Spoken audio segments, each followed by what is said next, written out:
Greetings, comrades and friends from all over the world. The International Committee of the Fourth International's International May Day online rally will be beginning shortly. Thank you.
Fraternal greetings to all those participating from all over the world in this International May Day online rally.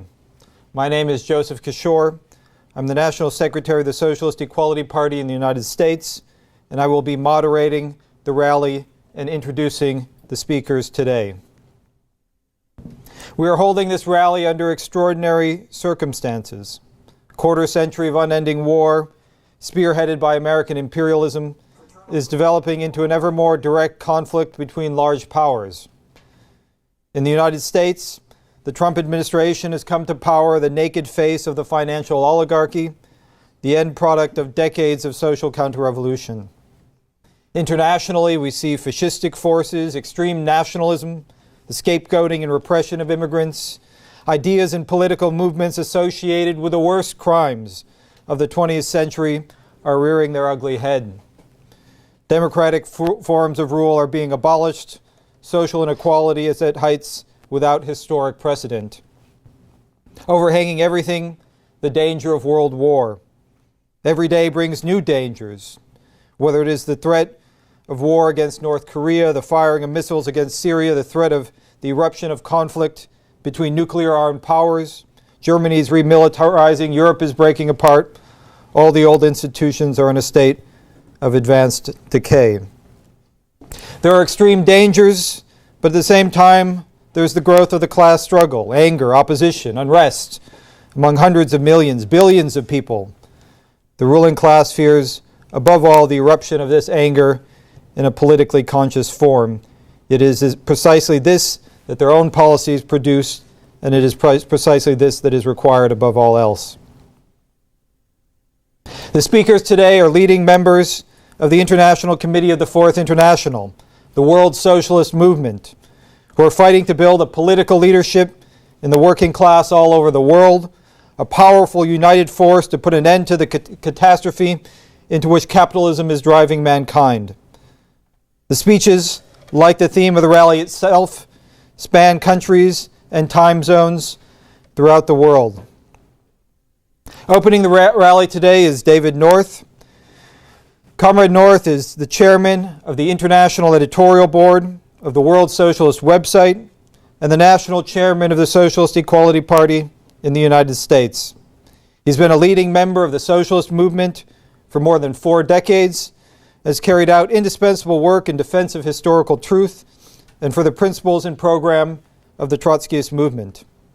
He's the author of numerous books, including In Defense of Leon Trotsky, A Quarter Century of War, The U.S. Drive for Global Hegemony, and the Russian Revolution and the Unfinished 20th Century, along with countless essays and articles on the WSWS, elaborating a socialist perspective and strategy for the international working class. Please give a warm welcome to Comrade David North.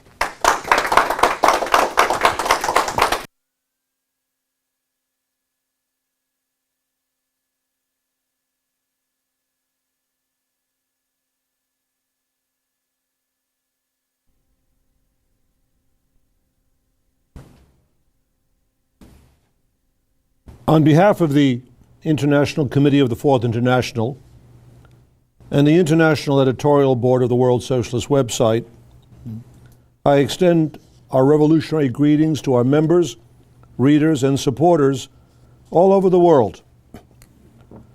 For the 4th consecutive year, the International Committee of the Fourth International is celebrating the historical day of international working class solidarity with an online rally. The first of these rallies was held in 2014 on the eve of the 100th anniversary of the outbreak of World War I in August 1914 and the 75th anniversary of the start of World War II in September 1939. This year's May Day also coincides with an auspicious anniversary, the centenary of the 1917 Russian Revolution. 100 years ago, May Day was celebrated throughout Russia just 8 weeks after the overthrow of the Romanov dynasty. Hatred of the war was a major factor in the outbreak of the February Revolution. But the Russian bourgeoisie had no intention of ending it without adding territorial gains that had led the Tsar to go to war in the first place. By the time of May Day, Nicholas II had been removed from power, but the interests of the imperialist ruling elite had not yet been satisfied. The bourgeois provisional government was determined to continue the war. The reformist leaders of the Soviet of Workers' and Soldiers' Deputies, the Mensheviks and the Socialist Revolutionaries, supported the provisional government and refused to demand an immediate end to the war. They used the overthrow of the Tsar as a pretext to rebrand the imperialist war as a war for democracy. For the bourgeoisie, the war's continuation was seen as necessary, and not only to gain control of Constantinople, it was intended as well to disorient the masses and maintain their subordination to the capitalist state. A war to exhaust the enemy, Trotsky later wrote, was thus converted into a war to exhaust the revolution. Only one party opposed the war, the Bolshevik Party, though it adopted its intransigent anti-war stance only after Lenin had returned to Russia from exile in early April. It required nearly 3 weeks of intense political struggle by Lenin within the Bolshevik Party to shift its position from support for the provisional government to the revolutionary overthrow of the capitalist state and the transfer of power to the Soviets. In historical retrospect, where outcomes often are seen as inevitable, one tends to underestimate the intensity of the political struggle that was required for Lenin to change the policy of the Bolshevik Party. But it must be understood that this struggle did not take place in a vacuum. The defensist position of many party leaders, that is, support for the continuation of the war under the newly unfurled banner of democracy, was to a considerable extent an adaptation to the confused patriotic sentiments of the masses in the first days and weeks of the revolution. A section of Bolshevik leaders argued that the renunciation of so-called revolutionary defensism would isolate the party from the working class. It would be, they warned, reduced to a group of propagandists. Lenin emphatically rejected this argument. He wrote, "Is it not more becoming for internationalists at this moment to show that they can resist mass intoxication rather than to wish to remain with the masses, i.e., to succumb to the general epidemic?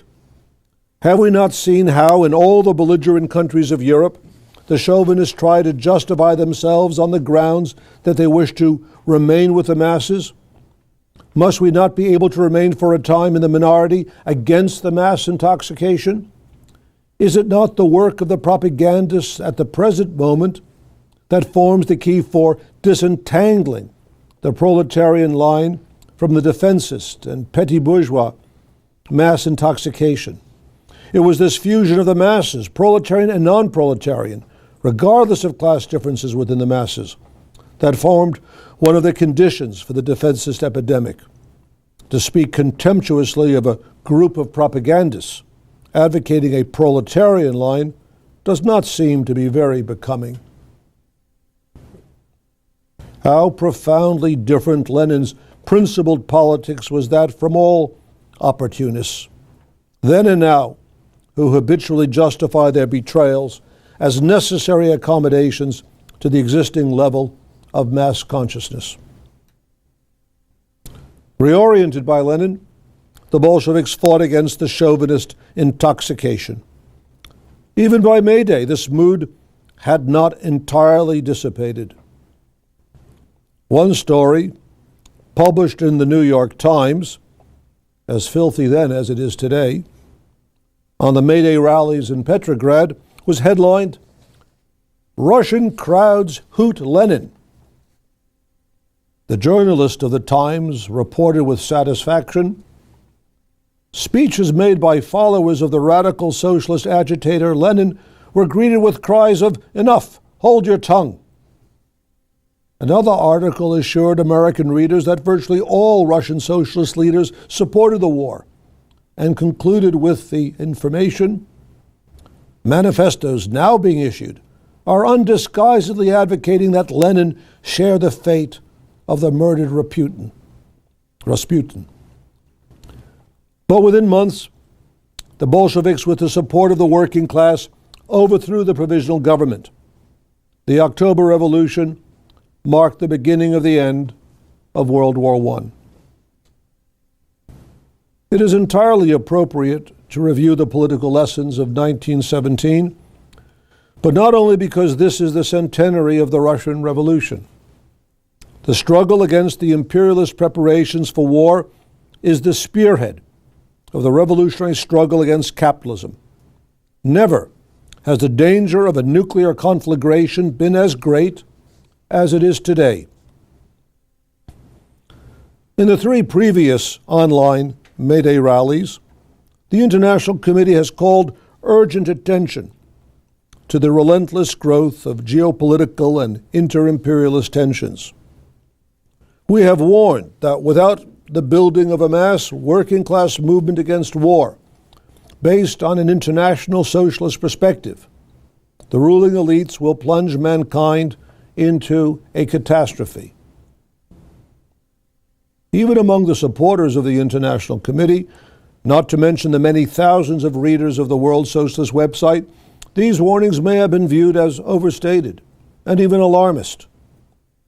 But in light of the events of the past several months, do the warnings of the International Committee still seem exaggerated? The most experienced experts in imperialist geopolitics are being compelled to recognize the possibility of a catastrophic war. In the current issue of Foreign Affairs, the leading publication of the American foreign policy establishment, a series of essays has been published under the collective title, "Present at the Destruction." The tone of these articles is set in an essay written by a leading U.S. foreign policy specialist, John Eikenberry.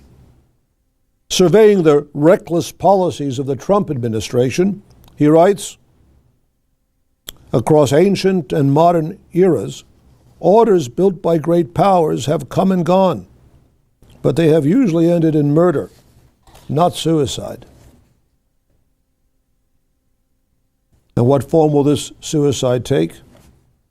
The second essay in Foreign Affairs bears the title, A Vision of Trump at War, by Philip Gordon, a senior fellow at the Council on Foreign Relations. His article outlines several geopolitical scenarios in which conflicts spiral out of control and lead to war with Iran or North Korea, Russia or China. The scholarly journal, Comparative Strategy, published an article in late 2016 titled Reconceptualizing Nuclear Risks, bringing deliberate nuclear use back in. The authors, both professors at Georgetown University in Washington, D.C., argue against the widespread assumption that a nuclear war would most likely take place as a result of a political miscalculation or accident. That is not the case, they say. The main danger of such a war, they warn, arises from the growing willingness of leaders to consider the use of nuclear weapons, quote, as tools of statecraft, unquote. The authors define deliberate nuclear use, and I quote, as the intentional detonation of a nuclear weapon or weapons against an enemy target or engaging in an intentional process of nuclear threat and escalation whereby a nuclear detonation against an adversary is the end result. End of quote. The essay specifies 5 well-known military strategies that may lead to the deliberate use of nuclear warfare. The first is nuclear use against a non-nuclear opponent, in which, and I quote, a non-nuclear capable state may be tempted to use nuclear weapons to try to end the conflict, end of quote. The second strategy is called Splendid First Strike, whose purpose, and I quote again, is to destroy all of an adversary's nuclear weapons in a single campaign, leaving the adversary unable to retaliate. The third strategy is called Use 'em or lose 'em, a strategy that may be employed in a situation involving a confrontation involving 2 nuclear-armed states, where one of the states decides to launch a nuclear attack before its own arsenal is wiped out. The fourth strategy is nuclear brinksmanship, in which the risk of war is deliberately escalated in the hope that the adversary will back down. But the strategy is pursued with the understanding that the confrontation may lead to war. And finally, what is called limited nuclear war, a strategy based on the concept that nuclear war, once started, can be contained without escalating into a full-scale and unlimited thermonuclear exchange. Who are the maniacs who have devised this strategy? The willingness to consider any of these strategies is in itself a sign of madness. The use of nuclear weapons would have incalculable consequences. Will this fact deter the ruling classes from resorting to war? The entire history of the 20th century, not to mention the experiences of just the first 17 years of the 21st, argues against such a hopeful assumption. The political strategy of the working class must be based on reality, not self-deluding hopes. Just 2 weeks ago, the United States dropped a 21,600-pound massive ordnance air blast bomb on Afghanistan. This was the largest bomb used by the United States in a military action since the dropping of nuclear bombs on Hiroshima and Nagasaki in August 1945, nearly 72 years ago. One might have assumed that this event would have dominated world news for weeks. Far from it. The use of this bomb received little more than routine coverage and then faded quickly from the news. Just 3 days ago, Donald Trump stated, "There is a chance that we could end up having a major conflict in North Korea." Absolutely. This was said in a casual way, as if Trump were discussing whether he planned to play golf this coming weekend. And the media reported Trump's remarks without demanding that he explain precisely what he meant, or what the outcome of a war would be. How many would be killed, wounded, maimed, what the ecological consequences of such a war would be. What is one to make of this phlegmatic response by the media to a statement by the President of the United States that there is absolutely a real danger of a major conflict, that is, a nuclear war with North Korea? It expresses a blind and unquestioning acceptance of the logic of imperialism. The media and the rest of the political superstructure of the capitalist state, and I am speaking of all the major capitalist states, not only that of the United States, are, with their lies as well as with their silences, preparing for war. As the ruling elites prepare for war, the working class must be mobilized to prevent it. The essential foundation for the struggle against war is an understanding of its causes. As Lenin explained in 1917, war is the product of the development of world capitalism, quote, and of its billions of threads and connections, unquote. It cannot be stopped, he said, without overthrowing the power of capital and transferring state power to another class, the proletariat. Therefore, the fight against war poses, in the sharpest form, the fundamental political problem of this historical epoch, the resolution of the crisis of revolutionary leadership.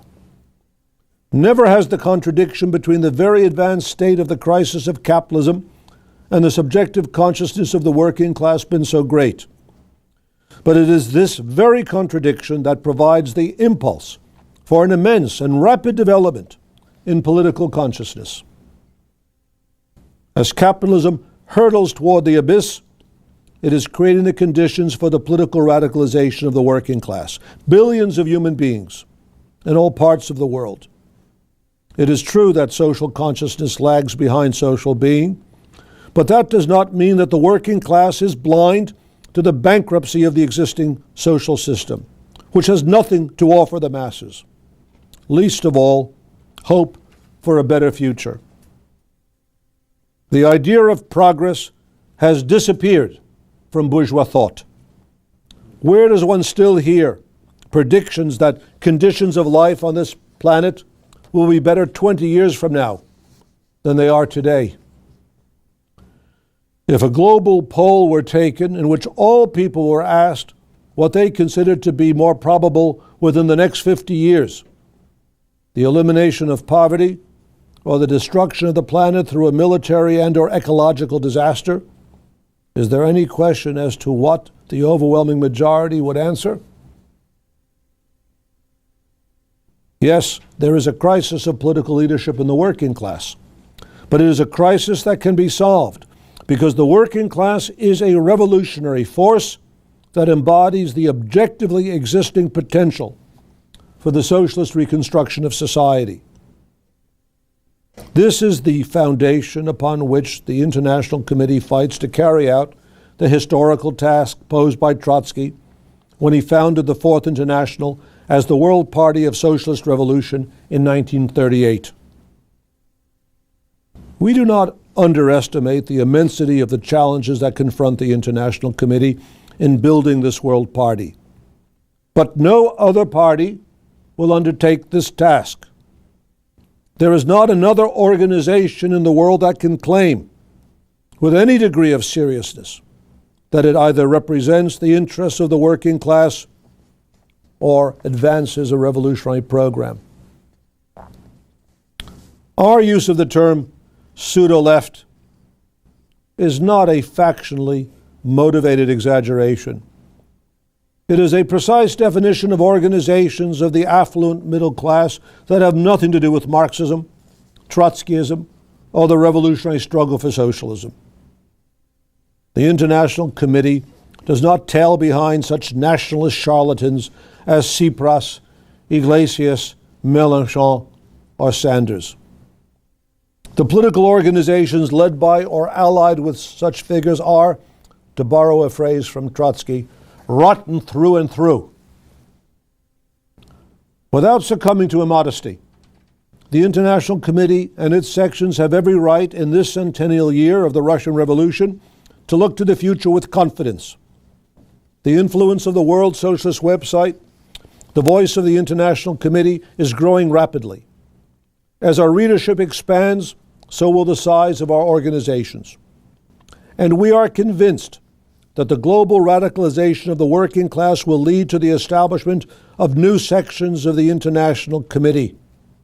We hope that our listeners in many parts of the world will be among those who take this vital initiative and found new sections in the countries in which they live. 100 years ago, upon returning to Petrograd, Lenin wrote, "We are out to rebuild the world." And that is indeed what the Bolsheviks did. This is the aim of the Fourth International, the rebuilding of the world on a socialist foundation. That is, a world without poverty, exploitation, political oppression, and war. We call upon all those who are attending this rally in all parts of the world to join us in this fight. Thank you very much.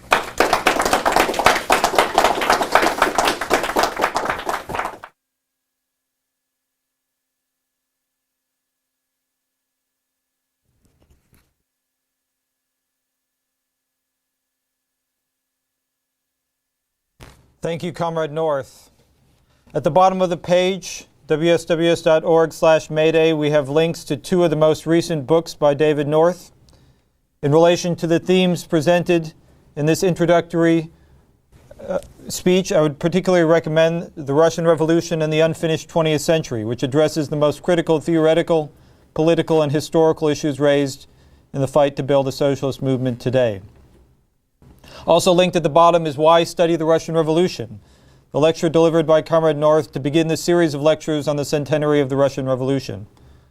All of the lectures that have been given so far are linked on the right-hand column of wsws.org and are at wsws.org/1917. If you haven't registered for the lectures, you can do so at wsws.org/1917. Our next speaker is Vijay Dias. Comrade Vijay is the General Secretary and longtime leading member of the Socialist Equality Party in Sri Lanka. The SEP in Sri Lanka has a long and proud tradition of fighting for the unity of the working class and oppressed masses of South Asia.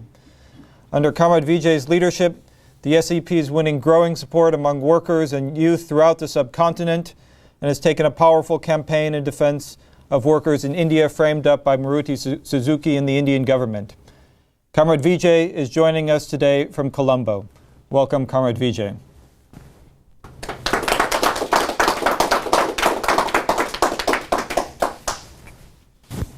Comrade North, comrades and supporters. Political, social and interstate relations in South Asia are being dramatically reshaped by two interconnected processes. First, the region is caught up in the whirlpool of geopolitical tensions produced by the drive towards another imperialist war about which Comrade North spoke.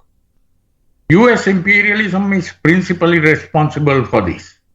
In 2001, in the name of the phony war on terror, it invaded Afghanistan so as to establish a military strategic beachhead adjacent to Central Asia's vast oil reserves and states that it views as key strategic adversaries, Russia, China, and Iran.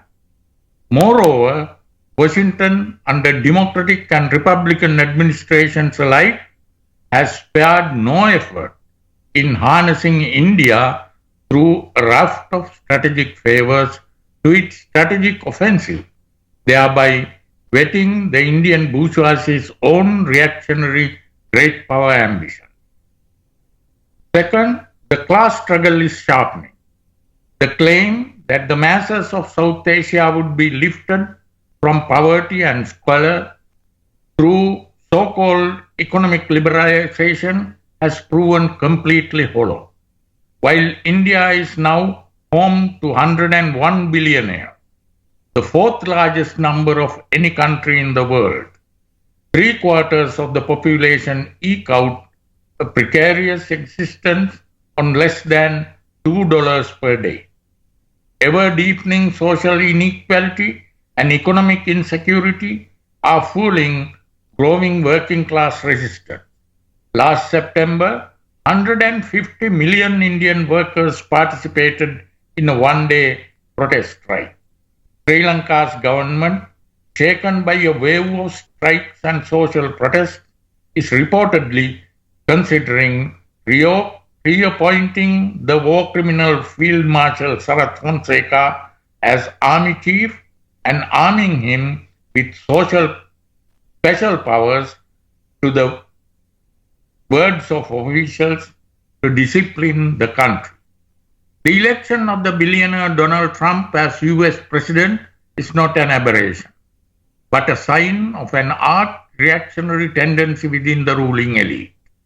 The ruthlessness with which Trump prepares to establish US hegemony over the globe has heightened geopolitical tensions everywhere, including the Indian Ocean region. The US Armada sent to East China Sea is targeting not just North Korea, but the aggressive subjugation of China itself. The groundwork for this strategic turn by US imperialism was laid during the Democratic presidency of Barack Obama with his pivot to Asia policy. The US offensive against China has raised the strategic importance of South Asia as a whole and Sri Lanka and India, which sit astride the Indian Ocean corridor between East Asia, Europe, and the Middle East in particular. The Obama White House's push to enhance Washington's global strategic alliance with India, a policy Trump administration has vowed to continue, has been welcomed with open arms by the Indian bourgeoisie, which in 2014 turned Narendra Modi and his Hindu chauvinist BJP to intensify anti-working class pro-market reforms and more aggressively assert the great power ambitions on the world stage. India has become the main US policeman in the region. This was revealed when Obama, participating as guest of honor at India's Republic Day celebrations in August 2015, publicly praised Modi for playing a critical role in Washington's regime change operation in Sri Lanka at the beginning of that year. This operation replaced President Mahinda Rajapaksa, who was developing closer relations with Beijing, with the government of Maithripala Sirisena, supported by the traditionally pro-US United National Party. During the last 2 years, Indo-US relations have undergone a qualitative transformation, with India being transformed into a veritable frontline state in the US war drive against China. Last August, India opened its air bases, ports for use by US warplanes and battleships, and in February it was revealed that the ships of the US 7th Fleet, the Armada, at the center of US war plans against China, are to be serviced at the Indian shipyards. With Washington's designation of India as a major defense partner, India has received access to US weapons systems on par with US imperialism's most trusted allies. India has also strengthened bilateral and trilateral strategic ties with Washington's chief Asian allies, Japan and Australia. The joint military exercises that have accompanied these ties are being increasingly extended to incorporate Sri Lanka as well, as in the case of the recent Malabar naval exercises. China and India's historic arch-rival Pakistan has responded to US imperialism's strategic favors to New Delhi's by strengthening their own long-standing strategic ties. Pakistan's reactionary bourgeois elite has for decades served as a satrap for US imperialism. Its fondest wish would be for that to continue, but the US embrace of India has, as Islamabad has repeatedly warned, overturned the balance of power in South Asia and encouraged Indian belligerence. The extreme dangers that arise from these developments were starkly exposed at the end of the last year, when India and Pakistan, both nuclear-armed countries, reached the edge of the precipice of war. India, with the implicit support of the US, launched surgical strikes inside Pakistan, then publicly boasted that the era of India's strategic restraint with Pakistan was over. As border clashes mounted, South Asia teetered for weeks on the brink of war. US strategists view India and Sri Lanka as pivotal to US domination over the entire Indian Ocean and Asian landmass. One cannot forget that the Sri Lankan hill city of Kandy was the headquarters of the British imperialism war machine throughout the entire Indo-Pacific region during the Second World War. Changing what needs to be changed, US imperialism is seeking to revive British colonial strategy, which used the British Indian Army to not only subjugate the masses of colonial India, but to conquer Burma, suppress Boxer rebellion, and wage war around the globe during 2 world wars. Behind the bombast Trump's America First policy is the policy of social counter-revolution aimed at reducing the American working class to levels of poverty akin to those in the historically oppressed countries. The planned bourgeois governments in South Asia, as elsewhere around the world, are likewise driving down the social conditions of the workers still further. Along with this social devastation carried out under cover of national and racist chauvinism, all the hard-won democratic rights of the working class have come under ruthless attack. In Sri Lanka, preparations for turning the country into a military police state are well advanced.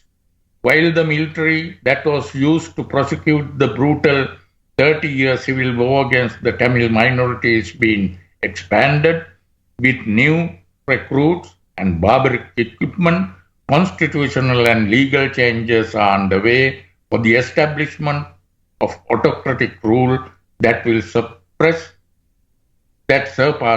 that all any previous regime. In India, workers at Maruti Suzuki who challenged sweatshop conditions have become ruthlessly persecuted without their leaders jailed for life on frame-up charges. In Kashmir, protests against Indian rule are being met with brutal repression and warmongering against Pakistan. In every country in the region, repressive laws are being tightened and the state apparatuses strengthened under conditions of a new wave of working class struggles and the spread of mass rural unrest. The chief obstacle to the revolutionary mobilization of the working class in South Asia, as around the world, are the ostensibly left parties, the pro-capitalist unions, and their pseudo-left allies. The Stalinist parties in India have responded to the bourgeoisie's turn to the Modi and the intensification of caste struggle by stepping up their efforts to bind the working class to the Indian political establishment and state.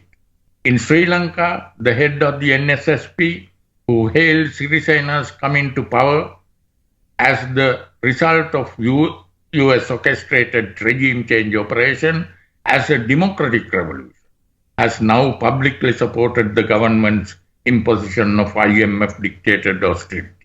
None of the burning democratic and social problems the workers face, toilers, people and youth undergo in the South Asia confront from the threat of imperialist war and the mass joblessness to continuing caste oppression and a nation-state system founded on communalism can be answered outside the building of a new mass working class parties based on the Trotsky's theory of permanent revolution sections of the International Committee of the Fourth International. The workers of South Asia must establish their political independence in opposition to all those Stalinist and pseudo-left forces who seek to tie them to the non-existent progressive bourgeoisie. Rally the oppressed toilers behind them in the struggle against capitalism and join forces with workers of the United States, China, and the world in the struggle against the imperialist war and the malignant capitalist order. We call upon all our listeners and readers of the World Socialist website to join this struggle. Thank you.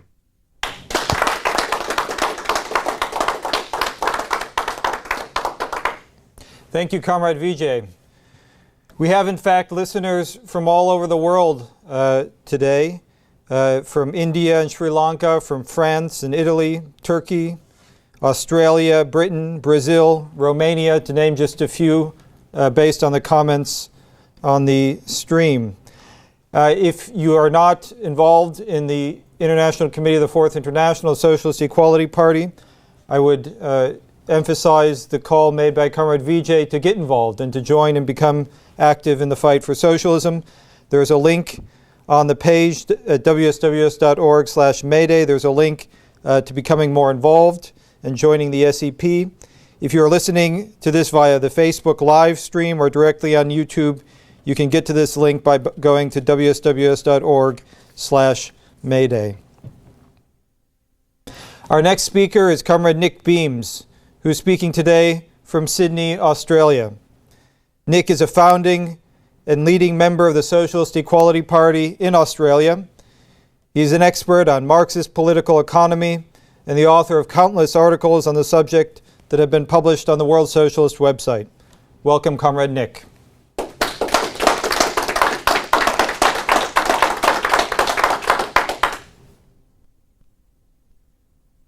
Comrades and friends, it's almost a decade since the eruption of the global financial crisis of 2008. And in that period, all the contradictions of the capitalist mode of production that gave rise to it have deepened and intensified.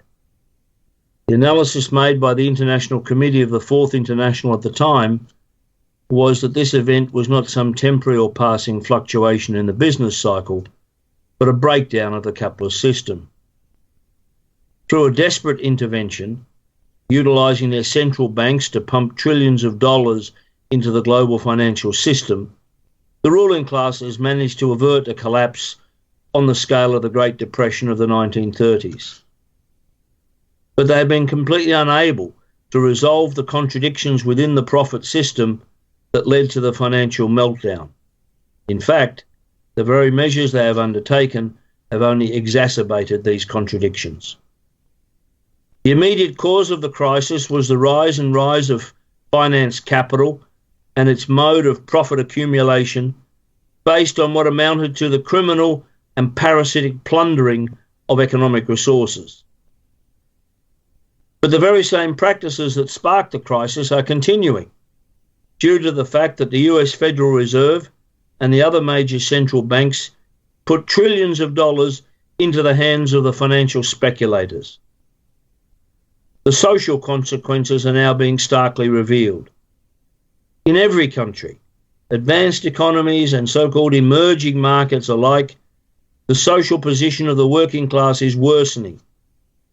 Real wages are stagnating, while official reports make clear that the labour share of global income is declining. Public expenditure on vital services such as health, education and pensions is being cut on the dictates of global finance capital. Millions of older workers, having been forced out of their previous employment, now eke out a miserable existence, while young people, heavily indebted as a result of trying to secure an education, are unable to find permanent, decent-paying employment. Such is the concentration of wealth at the heights of bourgeois society that 8 billionaires own as much as half of the world's population combined. At its spring meeting last weekend, the International Monetary Fund asserted that the global economy was enjoying a cyclical recovery. But while trying to paint a picture of growing optimism, it was forced to acknowledge that, with the growth of productivity at its lowest point in decades, and with a marked slowdown in the growth of world trade, previous conditions had not returned. In fact, the historic crisis of the global capitalist system is now producing the very conditions that led to the economic conflicts of the 1930s and the eruption of war in 1939. In the immediate aftermath of the financial meltdown, the leaders of the major capitalist powers pledged to eschew all forms of trade protectionism, recognising the disastrous consequences such measures had produced in the Great Depression. They congratulated themselves. The lessons of the past had been learned. History would not be repeated. In subsequent declarations and statements, they invoked their commitment to resist protectionism. This was increasingly honoured more in the breach than in the observance, with the major capitalist powers introducing more restrictions as economic growth remained low, trade growth slowed, and the struggle for markets and profits intensified. This year, these processes have reached a qualitative turning point. Any commitment to resisting protectionism, previously regarded as routine, has now become so controversial that leading global economic institutions have excised it from their statements. This is despite the fact that, in the words of IMF chief Christine Lagarde, the sword of protectionism hangs over the world economy, representing a clear and present danger. As in the 1930s, the bourgeoisie is now tobogganing towards disaster. The immediate cause of the crisis in international economic relations is the reactionary nationalist America First agenda of the Trump administration in the United States. But it would be the greatest mistake and short-sightedness to conclude that the actions of this regime, its drive to economic and military warfare, are the outcome of some aberration, an evil that can be scotched if only wiser heads and policies prevail. In the most direct and immediate sense, the violence of the Trump administration is only the most graphic expression of the irresolvable contradictions of the capitalist system as a whole. 100 years ago, the world was embroiled in World War I. This was not the war to end all wars, but marked the beginning of a struggle extending over more than 3 decades among the major imperialist powers to determine which of them would assume global dominance. It saw the emergence of the US as the preeminent global power as World War II ended with the US dropping 2 atomic bombs on Japan. Now a new struggle for global mastery has erupted, with the threat of nuclear consequences and the destruction of civilization itself present at the very outset. This new period of war is being driven by the same irresolvable contradictions of world capitalism that led to the first 2 imperialist conflagrations. US imperialism, the dominant power, now seeks to maintain and enhance its position under conditions of economic decline through military means. But in doing so, it has set off a new struggle for global mastery into which all the other imperialist powers must enter in order to maintain their position, in the final analysis by military means. At the outbreak of World War I, Leon Trotsky explained its objective origins and summed up the strategy that the working class had to adopt.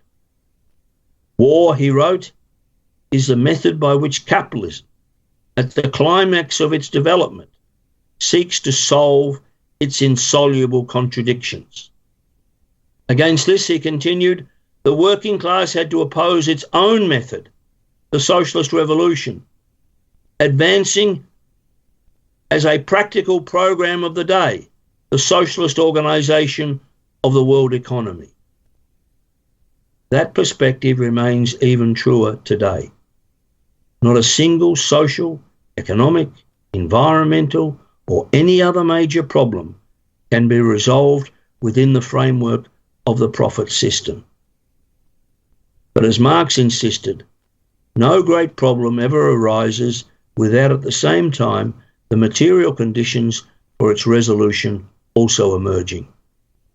The globalisation of production, the unification of the social labour of the international working class, the development of a vast worldwide economic, information and communication systems by transnational corporations and finance capital have created the foundations for the development of a planned world socialist economy, free from war, exploitation and oppression.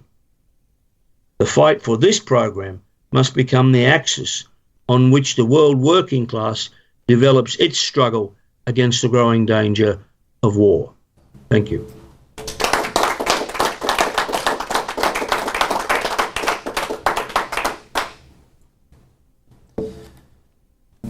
Thank you, Comrade Nick. If you're listening to this, you have not listened to Comrade Nick's lecture, World War and Revolution 1914 to 1917, delivered as part of the ICFI's series of lectures commemorating the centenary of the Russian Revolution. I urge you to do so today. The lecture can be found on the right-hand column of wsws.org along with the rest of the lectures in the series. Joining us now from Paris is Comrade Alex Lantier, a leading member of the newly formed section of the International Committee of the Fourth International, the Parti de l'Égalité Socialiste. The formation of the PES is an enormous advance for the International Committee. France is a country where the working class has an immense revolutionary tradition. Yet today there is not an organization outside the PES that sets as its aim the revolutionary overthrow of capitalism by the working class and the building of socialism. The PES is now leading a very important campaign in France for an active boycott of the presidential elections between the neo-fascist Marine Le Pen and the ex-banker Emmanuel Macron. This struggle is of immense importance for the working class, not only in France, but throughout Europe and internationally. Welcome, Comrade Alex. Chers camarades, chers amis, pour la fête internationale du travail, le Parti de l'égalité socialiste appelle à un boycott actif du second tour des présidentielles en France. Le PES récuse l'idée qu'il faudrait voter pour le banquier Emmanuel Macron pour empêcher la victoire de la néo-fasciste Marine Le Pen.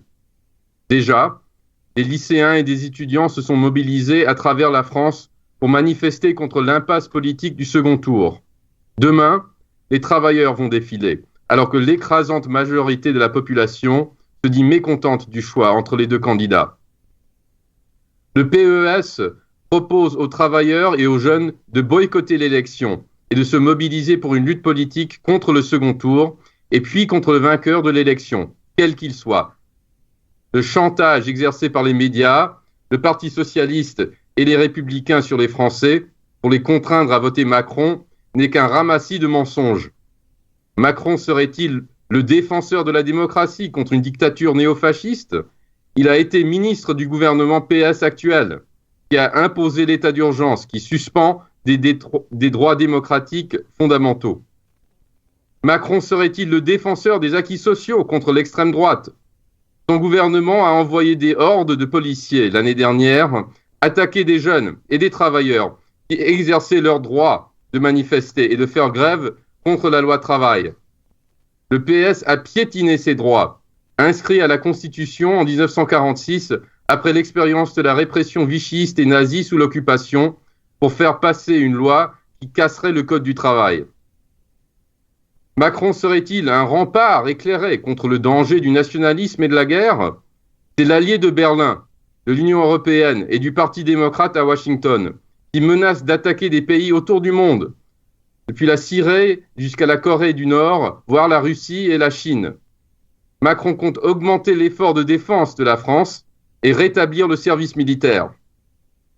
Nous savons bien que Le Pen est une populiste réactionnaire qui fait appel au racisme et à la xénophobie, et que son parti descend de la collaboration vichyste avec l'occupation nazie. Elle représente un danger mortel pour la classe ouvrière. Mais la poussée de l'Union européenne et du capitalisme international vers la guerre, la dictature et l'austérité représentent également une menace mortelle pour les travailleurs. Seul le développement d'un mouvement international et révolutionnaire des travailleurs pourra stopper la course du capitalisme vers l'abîme. La stratégie du PES ne dépend pas de calculs parlementaires dans un cadre national, mais de la dynamique internationale de la lutte des classes. Aux États-Unis, des millions de gens ont manifesté contre Trump et contre le quart de siècle de guerres impérialistes qui ont suivi la dissolution de l'URSS. Comme le non massif des travailleurs grecs dans le référendum de 2015 contre la politique d'austérité menée par SYRIA et par l'Union européenne, cela présage l'entrée en lutte des travailleurs contre le capitalisme. En France, l'élimination du PS et de LR signifie l'effondrement du duopole bourgeois qui a gouverné le pays depuis la grève générale de mai-juin 1968. Ce système politique discrédité qui a produit l'impasse d'un second tour entre Macron et Le Pen n'a plus rien à offrir aux travailleurs. Une confrontation sans merci se prépare entre le prochain président et la classe ouvrière. Pour mener à bien cette lutte, il faut aux travailleurs et aux jeunes une nouvelle avant-garde révolutionnaire qui luttera contre le PS et ses alliés dont la faillite est patente. Le Comité international de la 4e internationale et sa section française, le PES, sont l'avant-garde trotskiste de la classe ouvrière. Le CIQI a lutté pendant des décennies pour l'internationalisme prolétariat contre le stalinisme, la social-démocratie et les partis petits bourgeois qui ont rompu avec le trotskisme en France. C'est là l'héritage sur lequel le PES fonde son opposition au PS et à ses alliés, le Parti communiste français stalinien, le nouveau parti anticapitaliste ou la France insoumise de Jean-Luc Mélenchon. Après la Deuxième Guerre mondiale, le PCF a prétendu fonder, avec la droite gaulliste, un régime capitaliste qui éliminerait les féodalités économiques et financières. Après 1968, il a apporté son prestige au PS en signant le programme commun avec lui, un an après la fondation du PS en 1971. Finalement, il a apporté son soutien à la dissolution stalinienne de l'URSS et la restauration du capitalisme en 1991. La faillite du PS, ce parti capitaliste qui a imposé le diktat des banques chaque fois qu'il est arrivé au pouvoir, est aussi celle du stalinisme français. Le PES s'oppose surtout aux partis petits bourgeois tels que le NPA, dont les ancêtres ont rompu avec le trotskysme pour s'allier au PS. En 1971, la section française du CIQI, à l'époque, l'Organisation communiste internationaliste, a rompu avec le CIQI et répudié les principes du marxisme pour développer une union de la gauche avec le PCF et le PS. Pendant des décennies, ces partis se sont employés à construire et à défendre le PS plutôt que de construire un parti révolutionnaire. Sur ces bases, le PES explique son opposition trotskiste à l'action du chef de la France insoumise, l'ex-ministre PS Jean-Luc Mélenchon. Tiraillé entre la pression de la classe politique pour un vote Macron et la colère de la population contre les deux candidats, il refuse de donner une ligne politique ou même une consigne de vote. Il abdique totalement ses responsabilités politiques. « Moi, j'irai voter », a-t-il dit. Après que je veux voter, je ne vais pas le dire. Mais il n'y a pas besoin d'être grand clair pour arriver à deviner ce que je vais faire. Mais pourquoi je ne le dis pas? Pour que vous puissiez rester regroupés. Voilà la déclaration de Jean-Luc Mélenchon. Il a dit espérer que la France insoumise pourra bien se positionner aux législatives de juin. La campagne pour le boycott lancée par le PES est l'alternative révolutionnaire aux combinaisons parlementaires impuissantes proposées par Mélenchon. Le PES explique que la faillite de ce qui passe pour la gauche française ressort d'une crise historique et internationale du capitalisme. On ne résoudra pas à l'intérieur de la seule France les puissantes luttes de classe qui se préparent. En lançant l'appel pour un boycott actif du second tour et une mobilisation des travailleurs contre le prochain président, le PES appelle les travailleurs et les jeunes en France à rejoindre la lutte du CIQI contre la guerre et pour la révolution socialiste internationale. Le PES organise demain, à Paris, sa première réunion publique depuis sa fondation l'année dernière. Il invite tous les travailleurs et les jeunes à assister à cette réunion. Le PES appelle ses sympathisants en France à apporter leur soutien à sa campagne, à participer à ses réunions, à étudier la ligne politique du CIQI et à se décider à rejoindre le PES. Merci.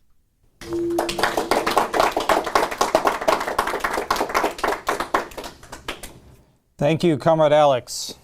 I would again like to take the opportunity to urge all our listeners to make the decision to join the International Committee of the Fourth International and become involved in the fight for socialism. The formation of the PES is of immense significance. The ICFI must expand and develop in every country of the world. If you're listening to this at wsws.org/Mayday, there is a link on the page to become more involved. If you're listening to this on Facebook Live or directly on YouTube, you can get this link by going to wsws.org/Mayday. Our next speaker is joining us from across the English Channel. Julie Hyland is the Assistant National Secretary of the Socialist Equality Party in the UK. Julie played a critical role in defending the principles of Trotskyism during the split with the National Opportunists and the Workers' Revolutionary Party in 1985-86, and since has worked tirelessly to develop and elaborate the perspective of the ICFI in Britain. Welcome, Comrade Julie. Comrades and friends, the International Committee of the Fourth International stands in solidarity with the millions of refugees and migrants across the world. We defend the right of all workers to live and work where they choose with full citizenship rights. This unshakable commitment, the keystone of any workers' organisation worthy of the name, is in stark contrast to what passes for much of the left today. Sanders in the United States, Mélenchon in France, Lafontaine in Germany, and Corbyn in Britain all reject the principle of free movement and, in many instances, even call for the reinforcing of borders, supposedly to protect native-born workers. In this way, they facilitate the efforts of their governments to foment hatred of immigrants in order to split the working class and divert attention from the real source of workers' suffering, the capitalist system. As a consequence, the only time migrants are mentioned in the media is as sexual predators, drug dealers, or terrorists.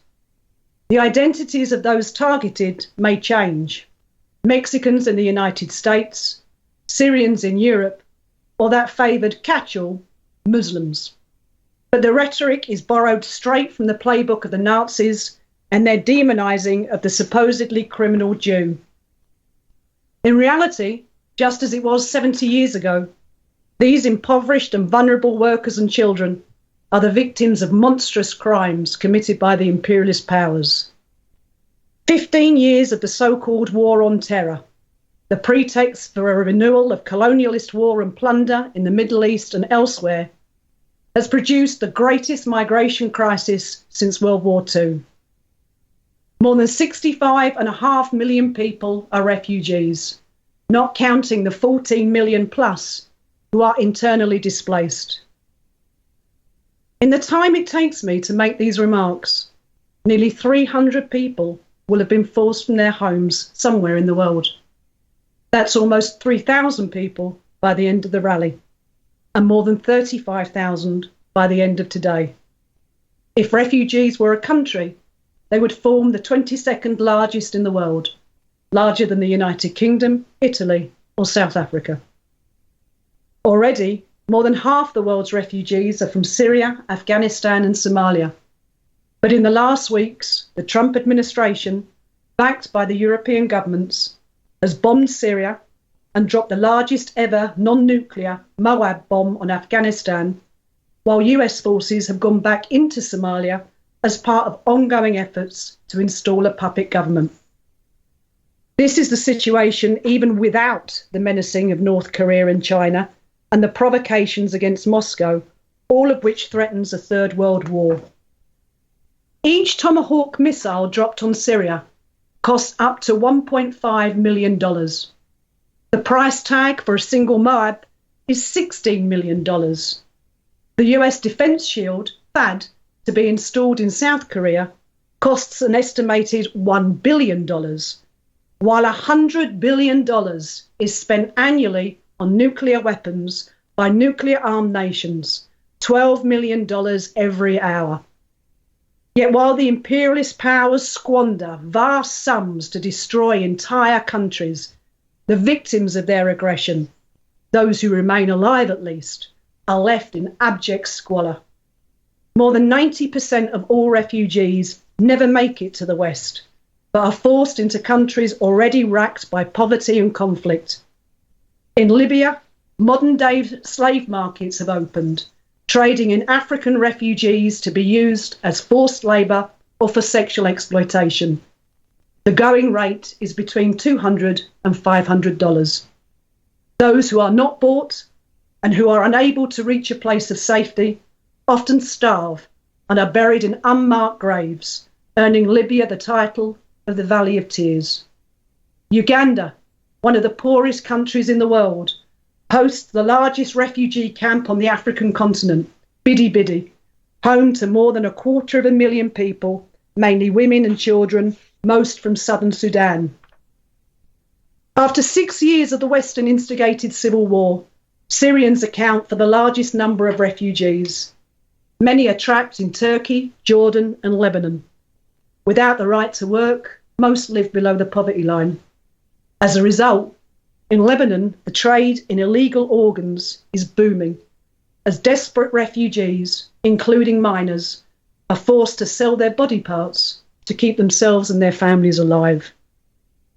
Those who do manage to flee the mass killing and destruction inflicted on their countries and the surrounding region do not fare much better. Once again this year, the death toll in the Mediterranean is sent to be a record, with 1,000 drowning in the last 4 months alone in their desperate attempt to reach Europe. If and when they do, they are met with barbed wire, concentration camps, and racist agitation. In Greece and Italy, where many are stranded as a result of the European Union's Fortress Europe policy, refugee camps are squalid, lacking decent sanitation, water, and food supplies. The camps in these countries alone include at least 23,000 unaccompanied children, many orphans. In Calais, refugees report endemic levels of brutality by police and right-wing groups, with 97% of the children surveyed reporting attacks including tear gassing and having limbs dislocated. A study of Syrian refugees who managed to reach the United Kingdom found that 93% had witnessed what was described as explosive violence. Yet the British government screams about allowing passage to a few hundred unaccompanied Syrian children, even as it champs at the bit to join the United States bombing of that country. Such cruelty is not accidental, it is deliberate. The rising tide of national chauvinist poison is a damning expression of the bankruptcy of the nation-state system to which capitalism is tied. It goes hand in hand with the erection of trade barriers and a new eruption of trade and currency wars as the bourgeoisie in every country seeks to resolve its crisis at the expense of its rivals and the working class. At the same time, the reign of terror against refugees is used to build up a police state apparatus in every country that will be employed against all workers as they seek to defend jobs, living standards, and oppose the descent into militarism and war. Against the jingo leftists, the International Committee stands in the proud tradition of Marxism and its insistence that working people have no country. The entire world is ours to win. We stand for the international unity of the working class in the fight for world socialist revolution. This begins with rejecting the attempts to divide native-born and immigrant workers. Only by uniting their class strength across all national boundaries in a common struggle against imperialism and the global financial oligarchy can workers advance their own independent solution to the world economic crisis, the reorganization of the world economy to meet social need, not private profit. Thank you.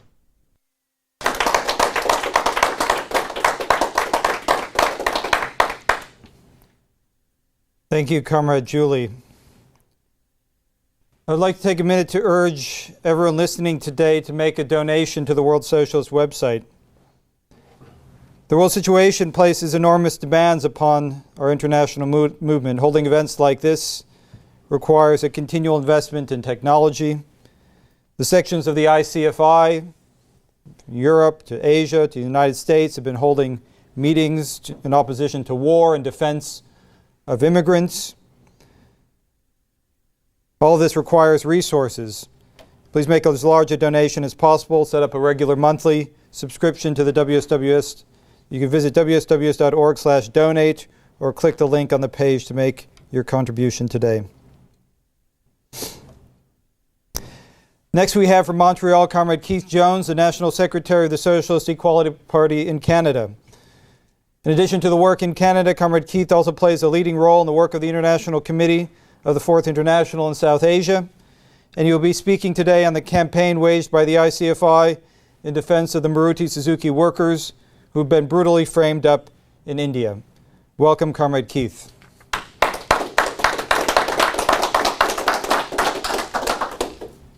On May Day 2017, the International Committee of the Fourth International calls for redoubled efforts by workers in India and around the world to win the immediate release and exoneration of the 13 Maruti Suzuki India workers who have been framed up and sentenced to life in prison.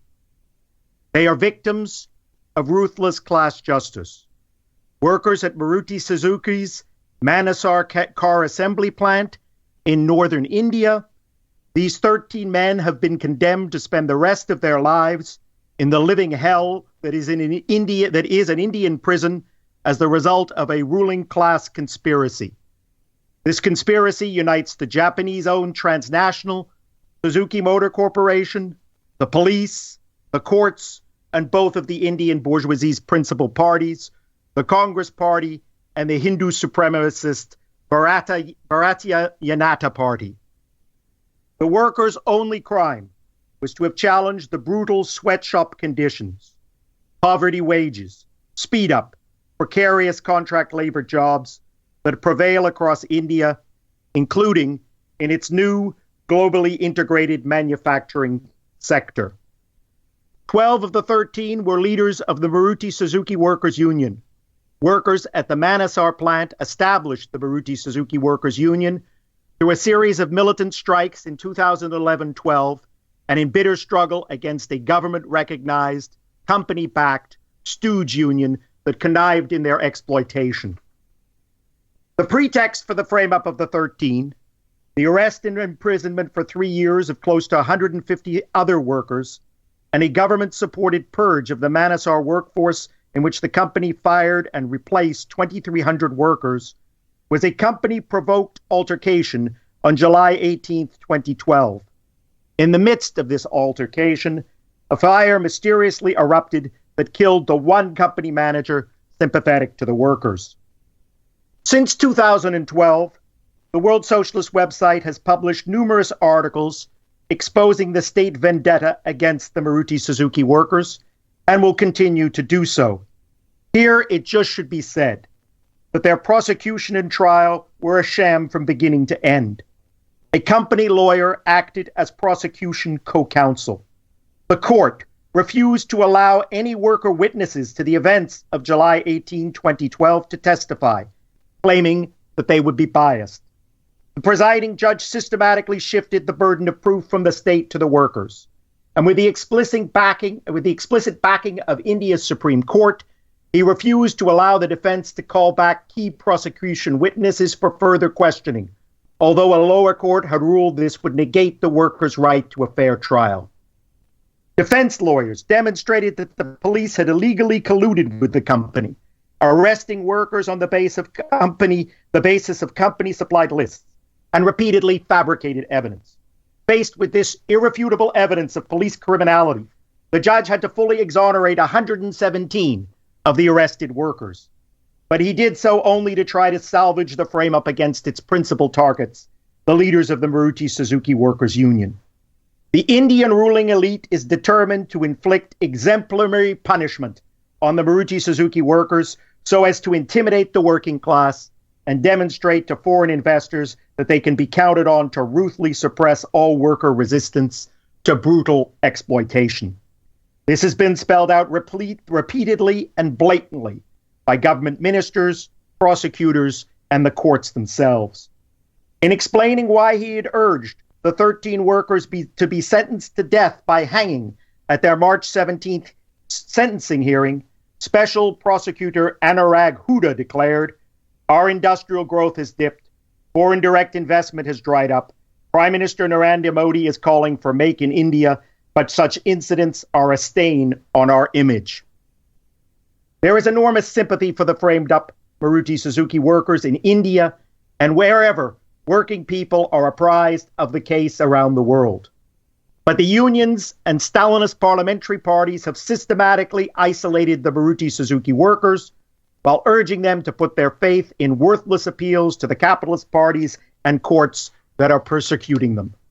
For weeks, People's Democracy, the English language newspaper of the principal Stalinist party, the Communist Party of India Marxist, failed to print even a word about the conviction and brutal sentences meted out to the Maruti Suzuki workers.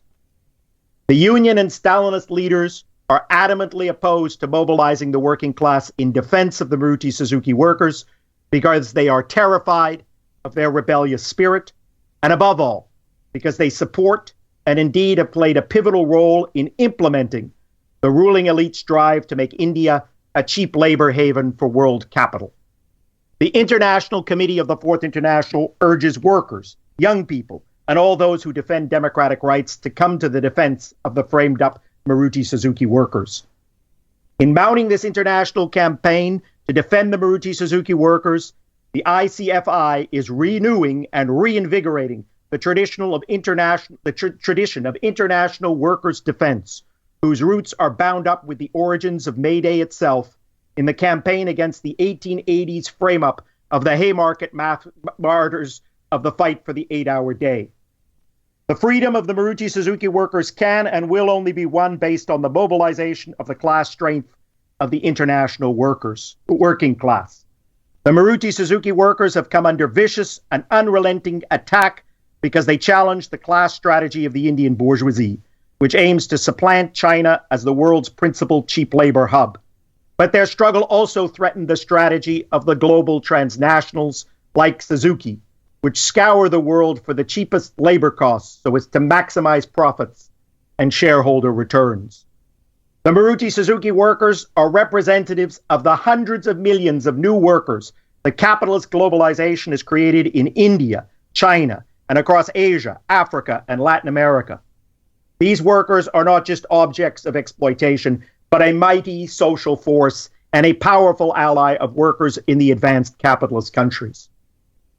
Workers in North America, Europe, and Japan must reject the economic nationalism and chauvinism promoted by Trump, Le Pen, and the trade unions, and join forces with the workers of Asia, Latin America, Africa, in the struggle for decent, secure jobs and social rights, and against imperialist war, one of whose principal aims is the re-enslavement of the masses in the historically oppressed countries.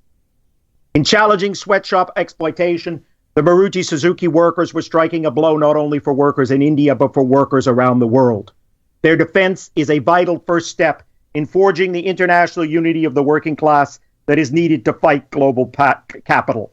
That is, in making the objective unity of the international working class a conscious political strategy.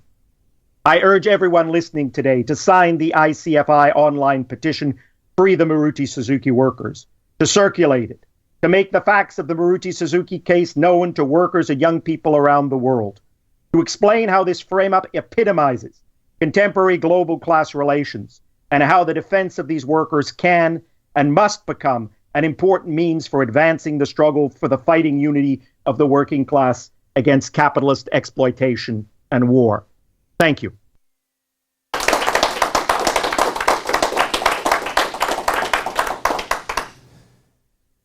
Thank you, Comrade Keith. I'd like to add my voice in calling for those who are listening to sign the petition demanding freedom for the Maruti Suzuki workers. If you haven't already done so, there is a link on the page, wsws.org/Mayday, or you can go directly to wsws.org/Free Maruti Workers. At that latter URL, you can also find collected material from the World Socialist website detailing the really atrocious frame-up, this mockery of judicial process in the prosecution of these workers. I would urge you to read and study this material and to sign the petition. Our next speaker is Comrade Peter Simmons, the WSWS National Editor in Australia. He's joining us today from Sydney to speak on the crisis in East Asia. Welcome, Comrade Peter.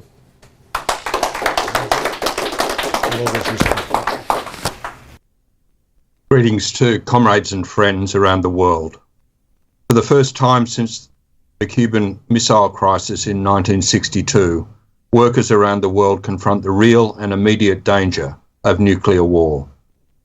Amid a rising frenzy of media vilification of North Korea, the Trump administration has repeatedly declared that it will not tolerate that country's continued nuclear and missile testing, and that all options are on the table to stop it. In reality, the White House has already ruled out many of the obvious options. Secretary of State Rex Tillerson has rejected any talks with the North Korean regime unless it submits to Washington's demands in advance. He has also declared that the sanctions policy of the Obama administration, so-called strategic patience, has failed. Immense pressure is being applied to China to bully North Korea into submission. But the bottom line is that if Beijing does not solve the problem, the US will. The only options left are military ones. Trump has warned that a major conflict with North Korea is a definite possibility, and has sent an armada, a full nuclear aircraft carrier strike group, and a nuclear submarine to the Korean peninsula. Vice President Mike Pence has just toured Asia to brief major US allies, Japan, South Korea, and Australia. Washington has forced military forces in all three countries, as well as Guam, tied together by communications, targeting and spying systems in which Australian bases such as Pine Gap play a central role. The sheer recklessness of the Trump administration is underscored by its determination to keep everyone in the dark about its plans, a game of brinkmanship that greatly heightens the danger of a war in which millions would die. Why is the Trump administration preparing war against North Korea, a small, impoverished country devastated by decades of a US-led embargo?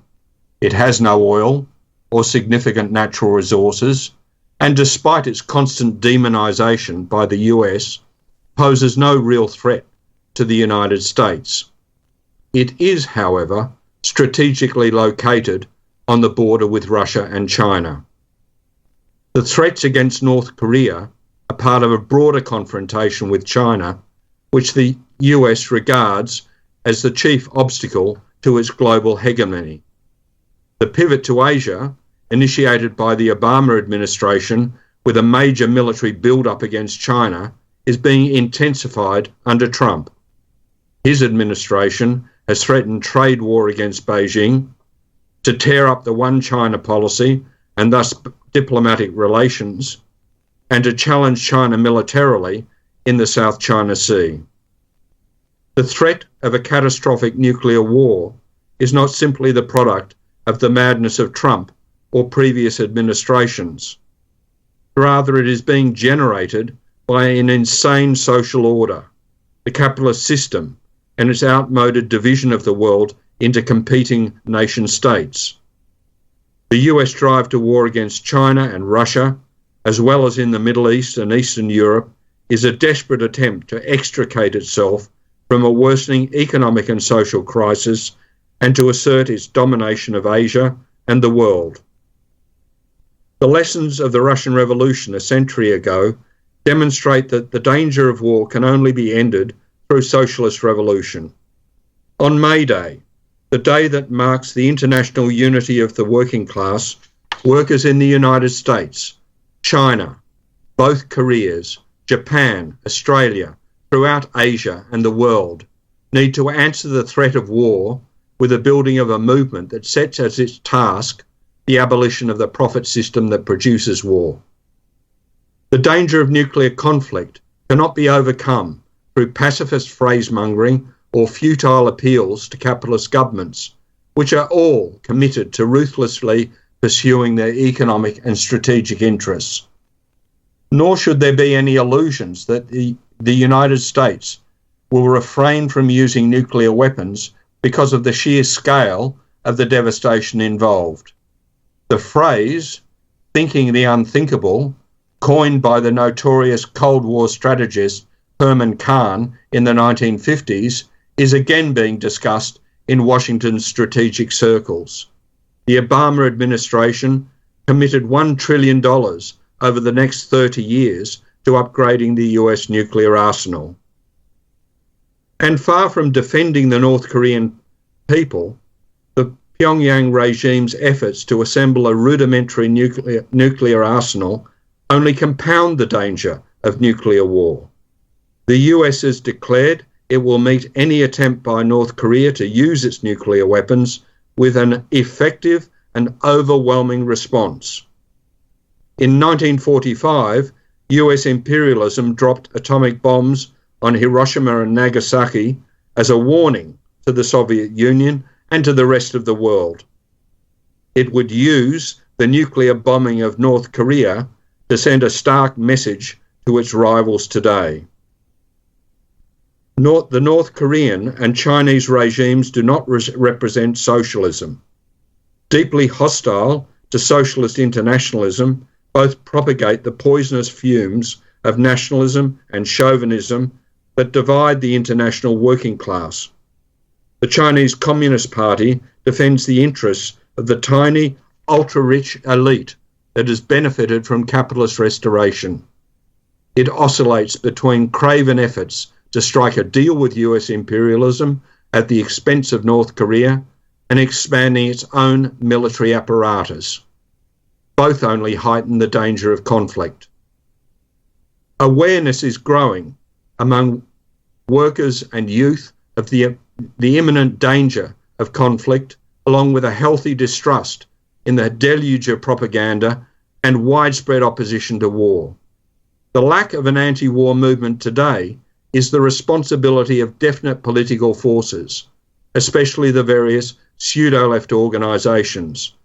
those that led, or rather misled, the mass demonstrations around the world in 2003 against the US invasion of Iraq have swung sharply to the right, backing the US-led regime change operations in Libya and Syria.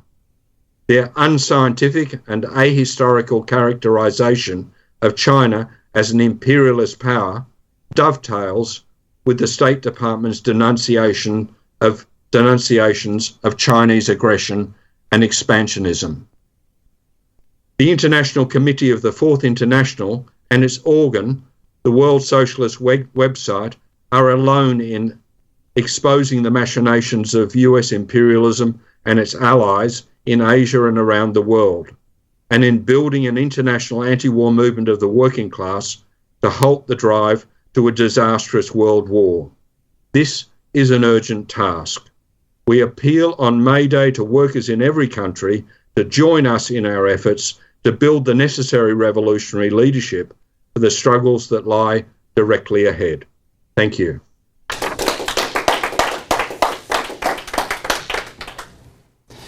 Thank you, Comrade Peter. Again, to become involved in the work of the ICFI, you can click on the link on the page wsws.org/Mayday. Our next speaker is Comrade Sven Wurm, the spokesman for the International Youth and Students for Social Equality at Humboldt University in Berlin. Readers of the WSWS from around the world have followed with immense interest the important work of the IYSSE and the Sozialistische Gleichheitspartei at Humboldt in defense of historical truth and in opposition to the efforts to revive and rehabilitate fascism and the crimes of the Nazis.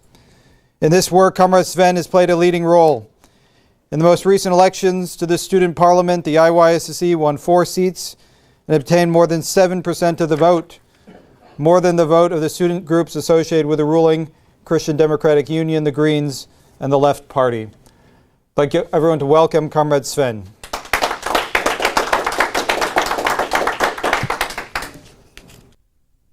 Liebe Freunde und Genossen, vor einigen Tagen erschien in der Zeitschrift des Deutschen Hochschulverbands ein Interview mit einem deutschen Geschichtsprofessor, der folgenden Vergleich zwischen Stalin und Hitler zog. Zitat: Ich habe Hitler mit Stalin verglichen. Stalin war ein Psychopath, Hitler war keiner. Stalin hatte Freude an Gewalt, Hitler nicht. Hitler wusste, was er tat. Er war ein Schreibtischtäter, der von den blutigen Folgen seiner Taten nichts wissen wollte. Zitat Ende. Bereits 2014 hatte die gleiche Person im meistgelesenen deutschen Nachrichtenmagazin Der Spiegel erklärt, Zitat: Hitler war kein Psychopath, er war nicht grausam. Er wollte nicht, dass an seinem Tisch über die Judenvernichtung gesprochen wird. Zitat Ende.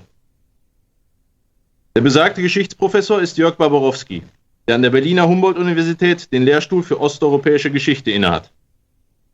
Jedem, der das hört, ist vollkommen klar, was derartige Äußerungen bezwecken.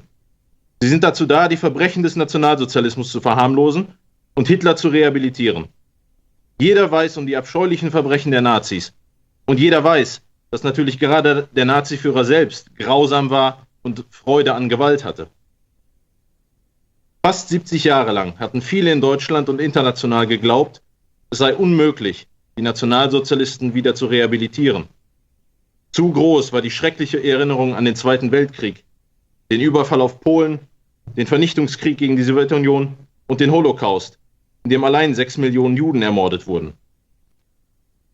Doch in dem Maße, wie die herrschende Klasse in Deutschland wieder zu Großmachtfantasien zurückkehrt, Europa unter ihre Vorherrschaft bringen und in Konkurrenz zu den USA treten will, kehren die Geister der Vergangenheit zurück.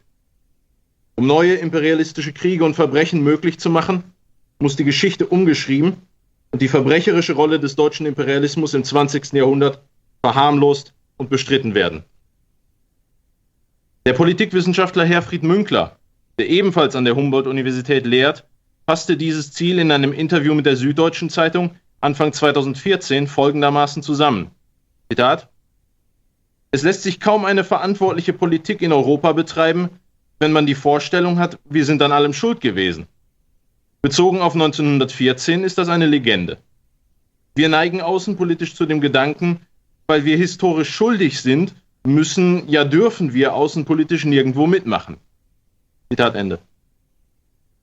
Nur wenige Wochen später verkündeten der damalige Bundespräsident Gauck und die deutsche Regierung auf der Münchner Sicherheitskonferenz 2014 das Ende der militärischen Zurückhaltung und erklärten, Deutschland werde jetzt früher und entschiedener seine Interessen vertreten. Überall auf der Welt, auch militärisch. Mit der Unterstützung des rechten Putsches in der Ukraine, der NATO-Aufrüstung gegen Russland und den Kriegseinsätzen in Mali, Syrien und dem Irak wurde diese Politik bereits in die Tat umgesetzt. Was nun hinter dem Rücken der Bevölkerung vorbereitet wird, geht allerdings noch weit darüber hinaus. Der Verteidigungshaushalt soll nahezu verdoppelt und die Bundeswehr massiv aufgerüstet werden. Interne Papiere des Verteidigungsministeriums sehen eine Vergrößerung des Heeres, der Marine und der Luftwaffe vor. In den Medien wird über die Wiedereinführung der Wehrpflicht und die Anschaffung deutscher Atomwaffen diskutiert. Es ist bemerkenswert, dass außer dem IKVI niemand dieser Entwicklung entgegentritt. Es geht kein Aufschrei durch die Medien. Es gibt keinerlei Kritik von Seiten der vermeintlich linken Parteien und Organisationen, die sich sonst gern ihres Antifaschismus rühmen. Im Gegenteil. Linkspartei und Grüne waren von Anfang an in die Offensive des deutschen Imperialismus eingebunden und organisierten sogar gemeinsame Veranstaltungen mit Münkler und Barbarowski. Das gesamte Establishment rückte in den vergangenen Jahren scharf nach rechts und stärkte damit extrem rechte und faschistische Kräfte wie Pegida und die AfD. Nur die Sozialistische Gleichheitspartei und das IKVI nahmen diese Entwicklungen und die Revision der Geschichte ernst. Wir stellten sie direkt in Zusammenhang mit der Rückkehr des deutschen Militarismus. Wir erklärten, dass die Bourgeoisie ein neues historisches Narrativ braucht, wenn sie die weit verbreitete Antikriegsstimmung in der Bevölkerung durchbrechen will. Wir weigerten uns, die Köpfe einzuziehen und schweigend darauf zu hoffen, dass das Umschreiben der Geschichte keine Wirkung zeigen würde, wenn nur genügend Leute Augen und Ohren davor verschließen. Mit dieser Haltung trafen wir unter Studierenden an den Universitäten und unter Arbeitern und Schülern auf große Resonanz. Auf zahlreichen gut besuchten Veranstaltungen warnten wir vor der Rückkehr des deutschen Militarismus und vor den politischen Implikationen, die eine Rehabilitierung der Nazi-Verbrechen haben würde. Wir setzten uns gegen die zahlreichen Versuche zur Wehr, unsere Kritik zu unterdrücken. Als die Leitung der Humboldt-Universität uns den Raum für eine Veranstaltung nur unter der Bedingung genehmigen wollte, dass wir keine Professoren kritisierten, organisierten wir eine Kampagne gegen diesen Zensurversuch, gewannen breite Unterstützung unter Studierenden und bekamen den Raum schließlich ohne Auflagen. Vor 2 Jahren haben wir unter dem Titel Wissenschaft oder Kriegspropaganda ein Buch veröffentlicht, das die Geschichtsfälschung an der Humboldt-Universität, die Rückkehr des deutschen Militarismus und die Auseinandersetzung darüber sorgfältig analysiert. Die Unterstützung für die IYSSE nahm dabei ständig zu. In den letzten 3 Jahren wurden wir ins Studierendenparlament gewählt, jedes Mal mit einem besseren Ergebnis als im Jahr zuvor. In diesem Jahr erhielten die IYSSE mehr Stimmen als die Gruppen der CDU, der Grünen und der Linkspartei. Wir brachten wichtige Resolutionen ein, die das Recht auf Kritik an rechten Professoren verteidigen und gewannen dafür die Unterstützung des Parlaments. Nach und nach schlossen sich auch Studierende anderer deutscher Universitäten unserer Kritik an. Studierendenvertretungen an zahlreichen Hochschulen in und außerhalb Berlins erklärten ihre Unterstützung für die Arbeit der IYSSE, verurteilten Barbarowski und unterstützten uns gegen die Angriffe der Unileitung. Vor 3 Tagen verabschiedete dann das Studierendenparlament der Humboldt-Universität mit großer Mehrheit eine Resolution, die die Unileitung auffordert, ihre Unterstützung für Barbarowski öffentlich zu widerrufen und gegen seine rechten Positionen Stellung zu beziehen. Die Ereignisse an der Humboldt-Uni enthalten wichtige Lehren. Wie unter einem Brennglas konnte man beobachten, was heute die kapitalistische Gesellschaft in jedem Land ausmacht.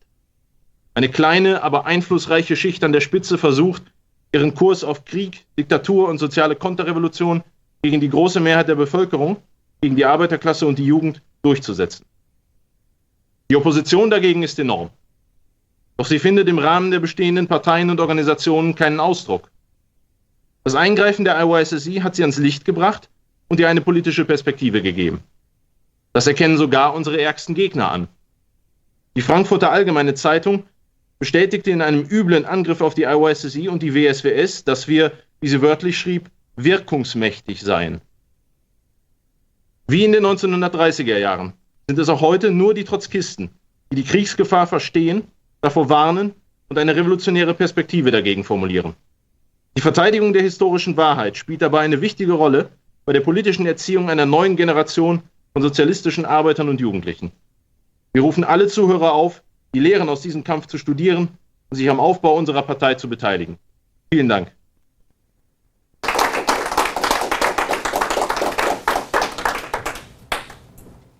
Thank you, Comrade Sven. The IYSC in Germany is part of an international organization of students and youth. For more information on joining the International Youth and Students for Social Equality, the student organization of the Socialist Equality Party and the ICFI, you can go to iysse.org/join. Also joining us from Berlin is our next speaker, Peter Schwarz, the Secretary of the International Committee and a leading member of the Sozialistische Gleichheitspartei in Germany. Comrade Peter's writings on the political situation in Germany and Europe are followed by readers of the WSWS throughout the world. And he's helped develop the perspective of the ICFI throughout Europe and expose the role of pseudo-left forces and organizations of the middle class from SYRIA in Greece to the NPA in France. He's been a leading voice in the fight for the United Socialist States of Europe. Welcome, Comrade Peter.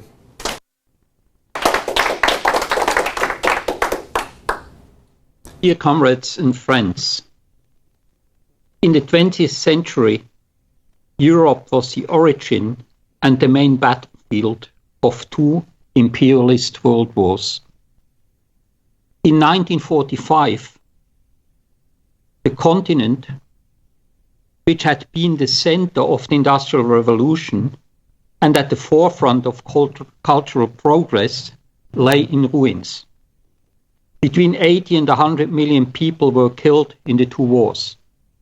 Germany, which had once been proud of its culture, its writers, and its composers, had become the center of the most barbaric crimes humanity has ever seen. No more fascism, no more war. This slogan was supported by millions at the end of the war. It was widely understood at the time that fascism and war were the product of capitalism. Particularly in Italy and France, where the communist parties had mass support and where, despite the treachery of Stalinism, the memory of the October Revolution was still alive, workers were determined to settle accounts with the bourgeoisie and establish socialism. In Germany, anti-capitalist sentiments were so strong that even the conservative CDU felt obliged to inscribe into its program that capitalism has failed. But the Stalinist and reformist leaders of the workers' movement blocked these socialist aspirations and worked closely with their respective governments to stabilize the capitalist system. They promoted a number of mechanisms that, as they claimed, would overcome the national and social antagonisms that had led to fascism and war. Social reforms, rather than social revolution, would gradually overcome social inequality and create prosperity and equal opportunities for everyone.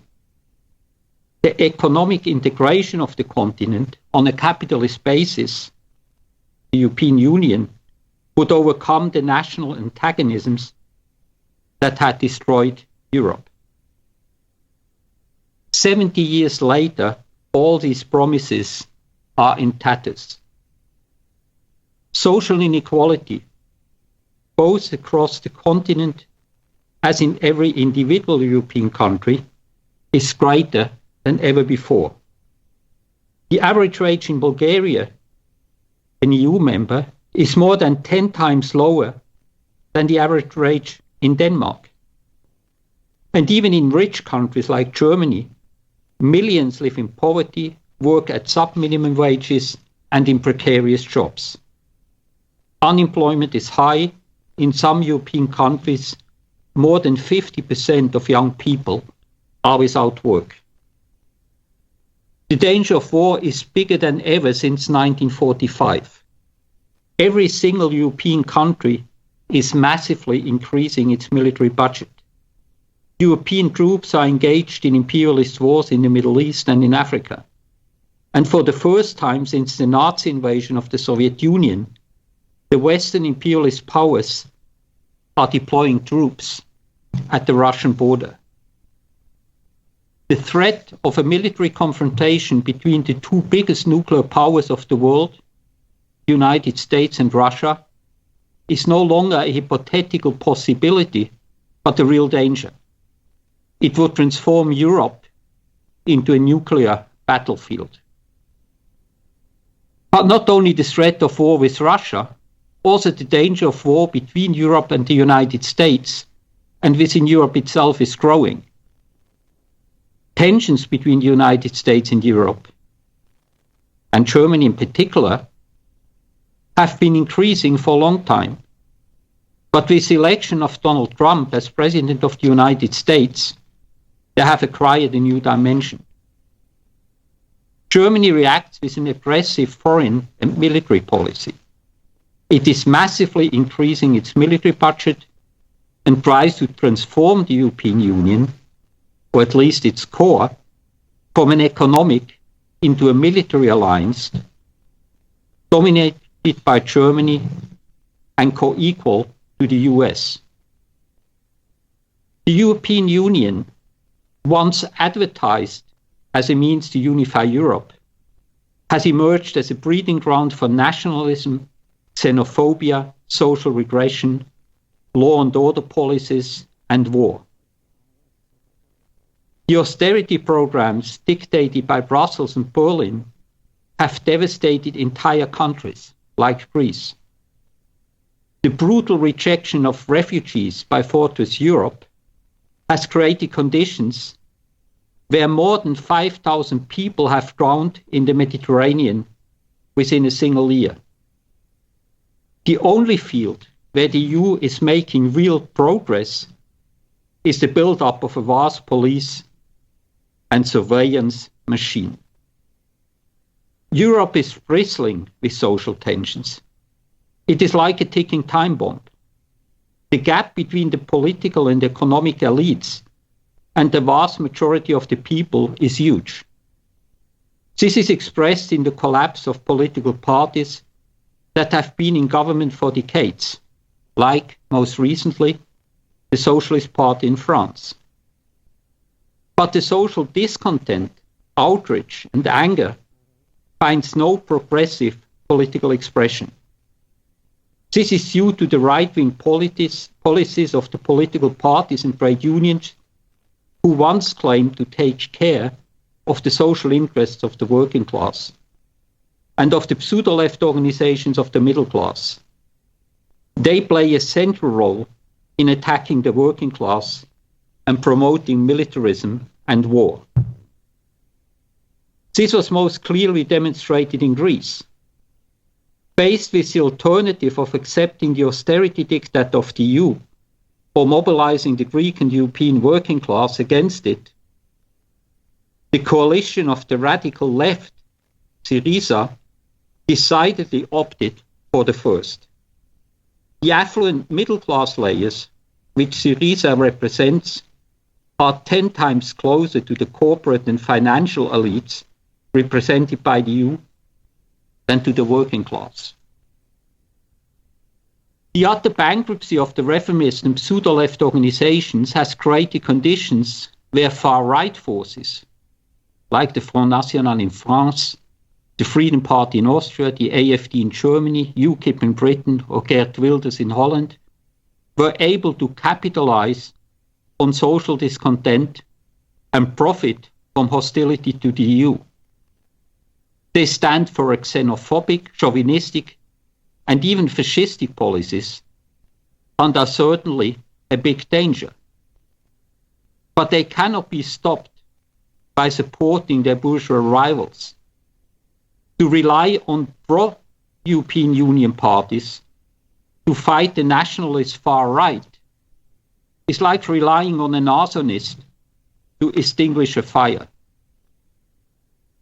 The growth of far-right parties does not mean that there are no left-wing sentiments, but to the extent that they find an expression in the present political setup, they are immediately betrayed. In Greece, Syriza was elected into government because it promised to oppose austerity, only to implement even more ferocious attacks on the working class. In France, the vote for Jean-Luc Mélenchon more than doubled since the beginning of the year, because he made anti-war and anti-austerity noises. In the end, only 1.7% separated him from Marine Le Pen, the Front National candidate.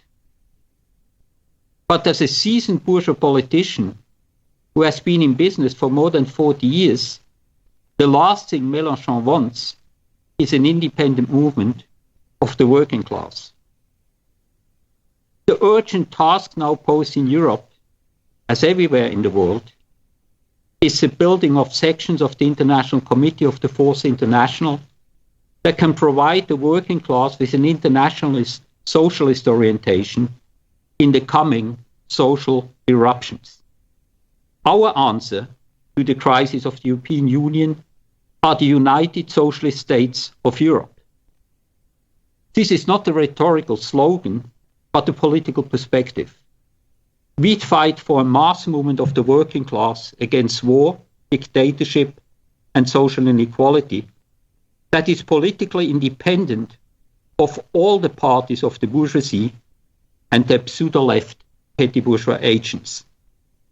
We fight for the unity of the European and international working class against any form of nationalism, and we fight for the overthrow of capitalism and the establishment of a socialist society based on social need instead of private profit.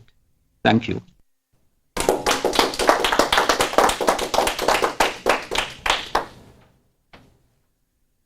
Thank you, Comrade Peter. I would like to urge everyone listening to this rally today to donate to the World Socialist website, the International Committee of the Fourth International Socialist Movement. After this rally is over, click on the link on the page, wsws.org/Mayday, to watch the video. Fund appeal by Comrade David North. We need resources to carry out and hold events like this, to have more meetings, write more articles, publish in more languages, not for its own sake, but for the development of a socialist movement of the international working class. But again, urge everyone to make a donation to the World Socialist website. Your support makes a big difference. I'd like now to welcome our next speaker, who's joining us from here in the United States, Comrade Cristina Bettinas, a member of the SEP National Committee and a leading member in Chicago, Illinois. Chicago is a city of immense social inequality and a powerful working class. It is also the political home of Barack Obama, and a city which has experienced the consequences of the reactionary policies of the Democratic Party. Welcome, Comrade Cristina.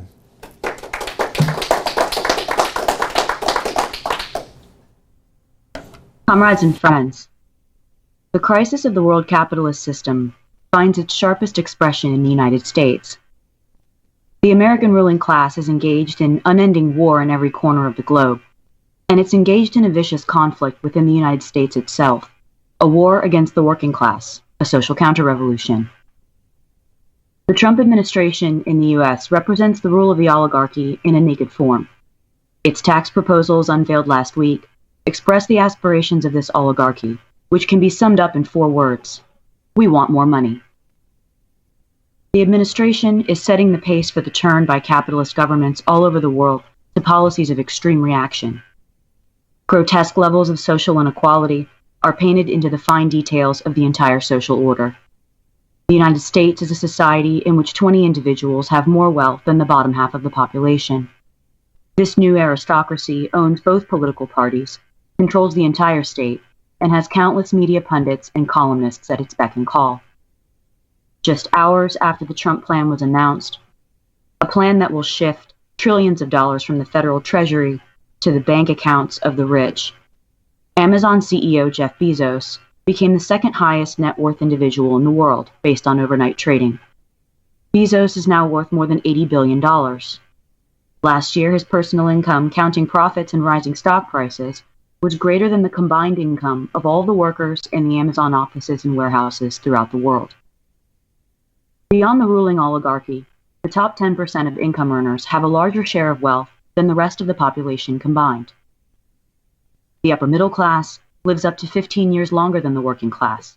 Their children have access to decent education, medical and dental care, clean, safe drinking water, higher education, and safer neighborhoods. Such basic social rights are out of the reach of a growing majority. For the working class, life expectancy is lower, general health and well-being is poorer, educational, employment, and cultural opportunities are far more limited. For the bottom 1/2 of income earners, it's hunger and homelessness that are the greatest worries.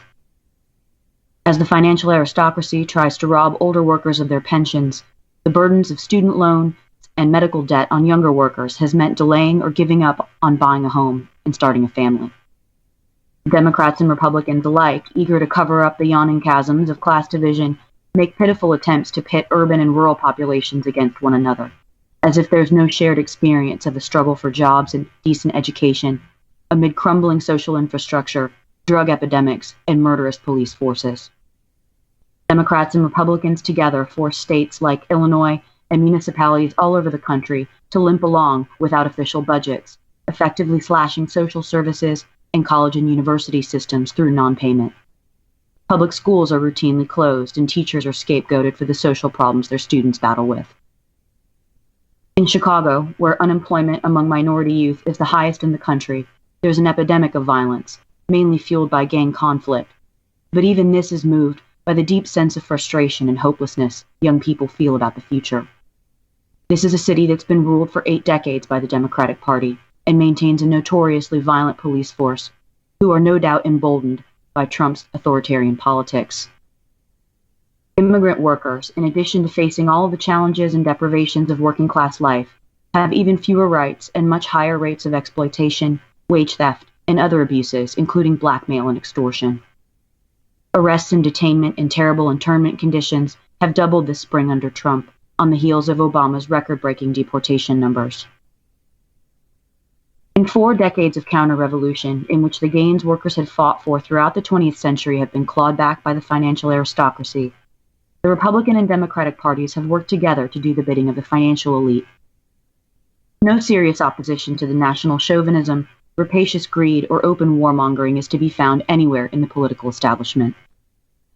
After the 2016 presidential election, when a stunned population woke up to a President Trump, it was Obama himself who said that the bitter elections were just an intramural scrimmage and that we're all on the same team. After leaving office, Obama has shifted quickly into money-making mode, pulling in $400,000 each for 2 speeches, more than the majority makes in an entire year or even 10 years. Such is American politics today. Trump does not represent a sudden departure in American politics, but rather the culmination of social processes over decades. Obama oversaw the greatest transfer of wealth from the working population to the multimillionaires and billionaires. He continued the wars in Iraq and Afghanistan, while adding Libya, Yemen, and Syria to the battlefield. 25 years of constant war are incompatible with democracy. The methods of repression to brutalize people abroad are being brought home to use against us.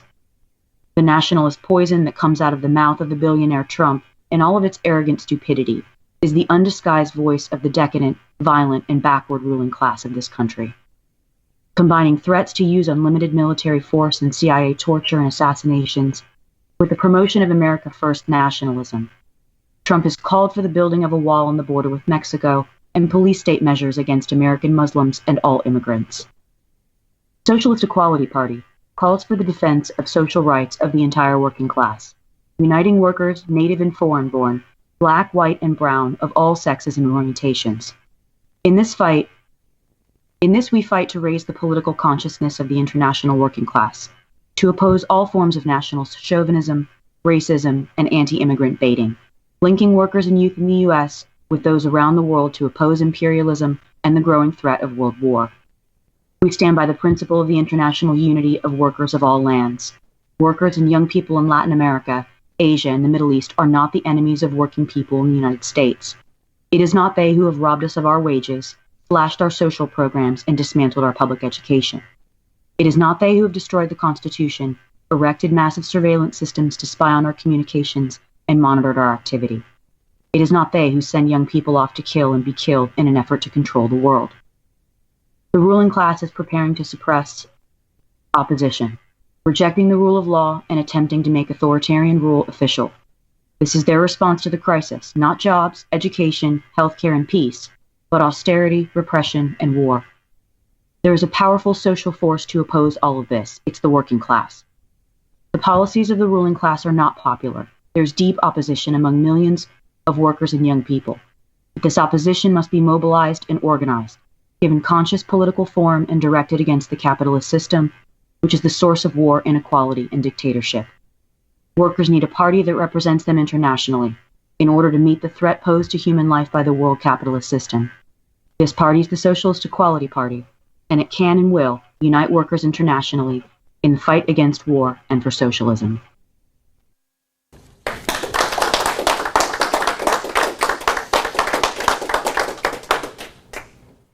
Thank you, Comrade Christina.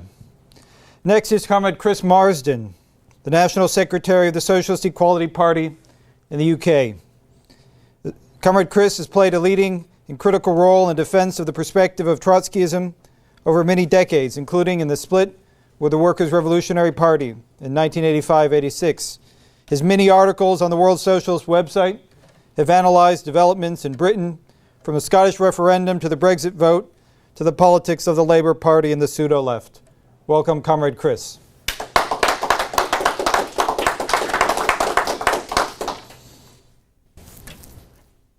Greetings to all listeners.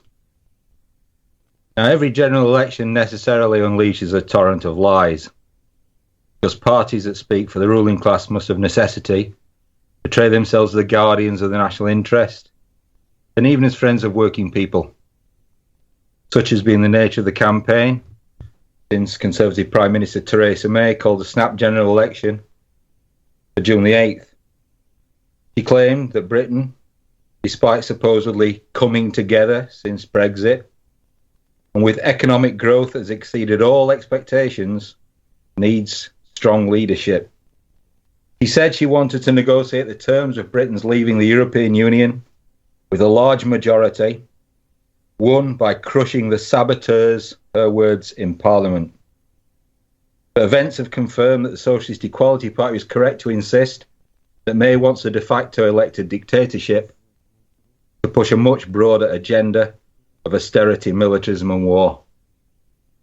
Brexit is the product of growing antagonisms between the major European powers, which provokes strident Tory demands for an end to the UK's EU membership in order to free city speculators to exploit relations with the United States and penetrate the more vibrant markets of China and of India.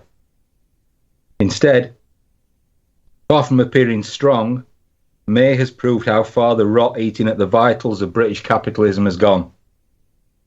In the name of taking back control, she has made her government even more dependent on an alliance with the Trump administration, which also came to power committed to the brutal assertion of national interests. For her pains, May has been kicked in the teeth by Trump, who has made clear that a trade deal with the European Union is more important than one with Britain. At the same time, German Chancellor Angela Merkel has led the EU states in insisting the UK will be treated like any other third country, with illusions to the contrary, in her words, a waste of time. This much could have been anticipated by anyone not blinded by the naked propaganda that passes for news coverage in the UK. What will have surprised many is the degree to which June the 8th has been transformed into a virtual war election. Labour Party leader Jeremy Corbyn is no longer denounced merely as a saboteur of Brexit, but as a threat to national security. In the past 2 weeks, Defence Secretary Michael Fallon called him a stooge of President Vladimir Putin, proposing the build-up of NATO troops on Russia's borders. This week, after Corbyn refused to publicly commit to the renewal of Trident and pledged to trigger a nuclear attack, Fallon made the unprecedented declaration that Britain would use nuclear weapons, quote, as a first strike. Foreign Secretary Boris Johnson has said if asked by the US, Britain would say yes to war in Syria, including using submarine-based cruise missiles in the Med. He added that there would likely be no parliamentary vote and going to war would be for the Prime Minister to decide. Now, to underscore the gravity of the threat now emerging, this week saw the launch of the Royal Navy's new giant 7,400-ton, £1.5 billion nuclear submarine, HMS Audacious. It's a third of 7 such subs commissioned as part of the £200 billion Trident cruise missile renewal programme. Russia's response to all of this is chilling. Military expert Konstantin Sivkov said of Fallon's first strike threat, "If this is so, it means that the world is standing on the edge of a nuclear war." Franz Klitsevich, who is the deputy head of Russia's Committee for Defence and Security, said, "The UK, which doesn't have vast territory, will be literally wiped off the face of the earth with a counterstrike." Russia has, in fact, 33 times more warheads than the UK, 7,000, with 4,500 deployed or stockpiled. The most powerful of these, the 40-megaton Satan II missile, carries up to a dozen warheads and can level an area the size of the UK in one hit, slaughtering in the process 65 million people. The US, for its part, has 6,800 warheads, with 4,000 deployed or stockpiled.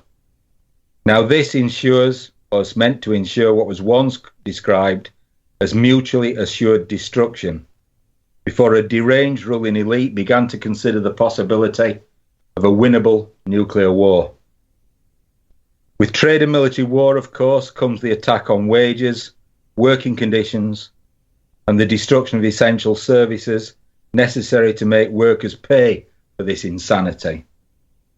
May's post-Brexit land of plenty is in fact a social nightmare for millions, in which the richest 1%, that's 634,000 people, own more than 20 times the wealth of the poorest 20%, 13 million people.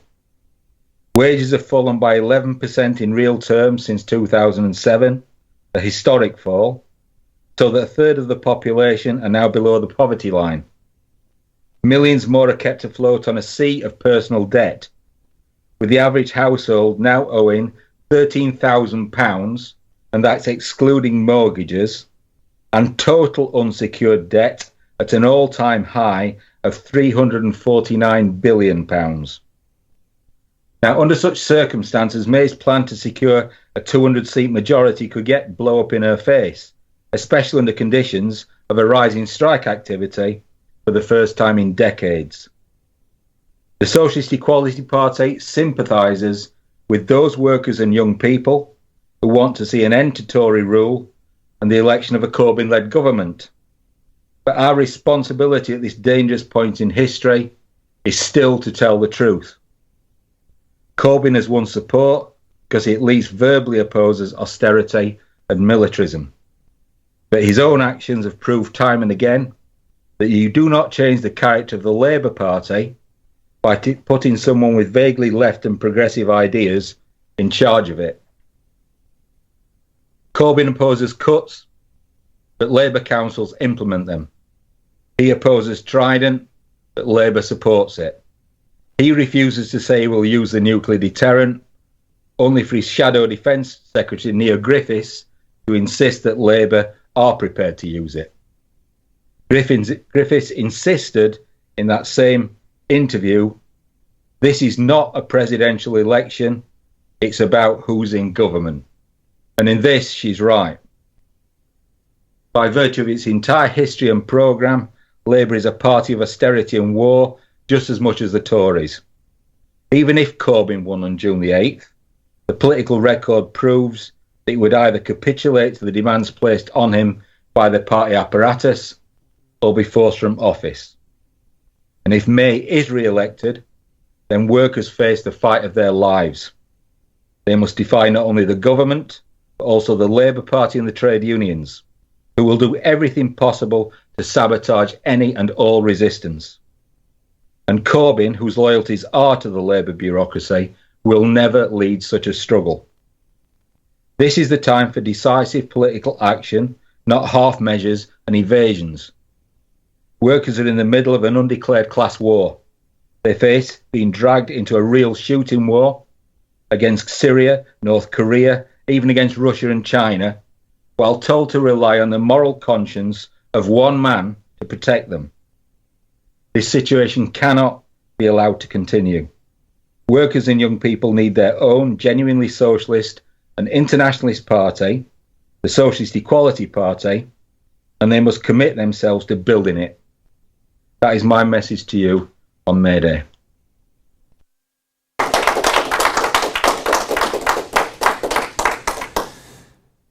Thank you, Comrade Chris. Our final speaker today is Bill Van Auken.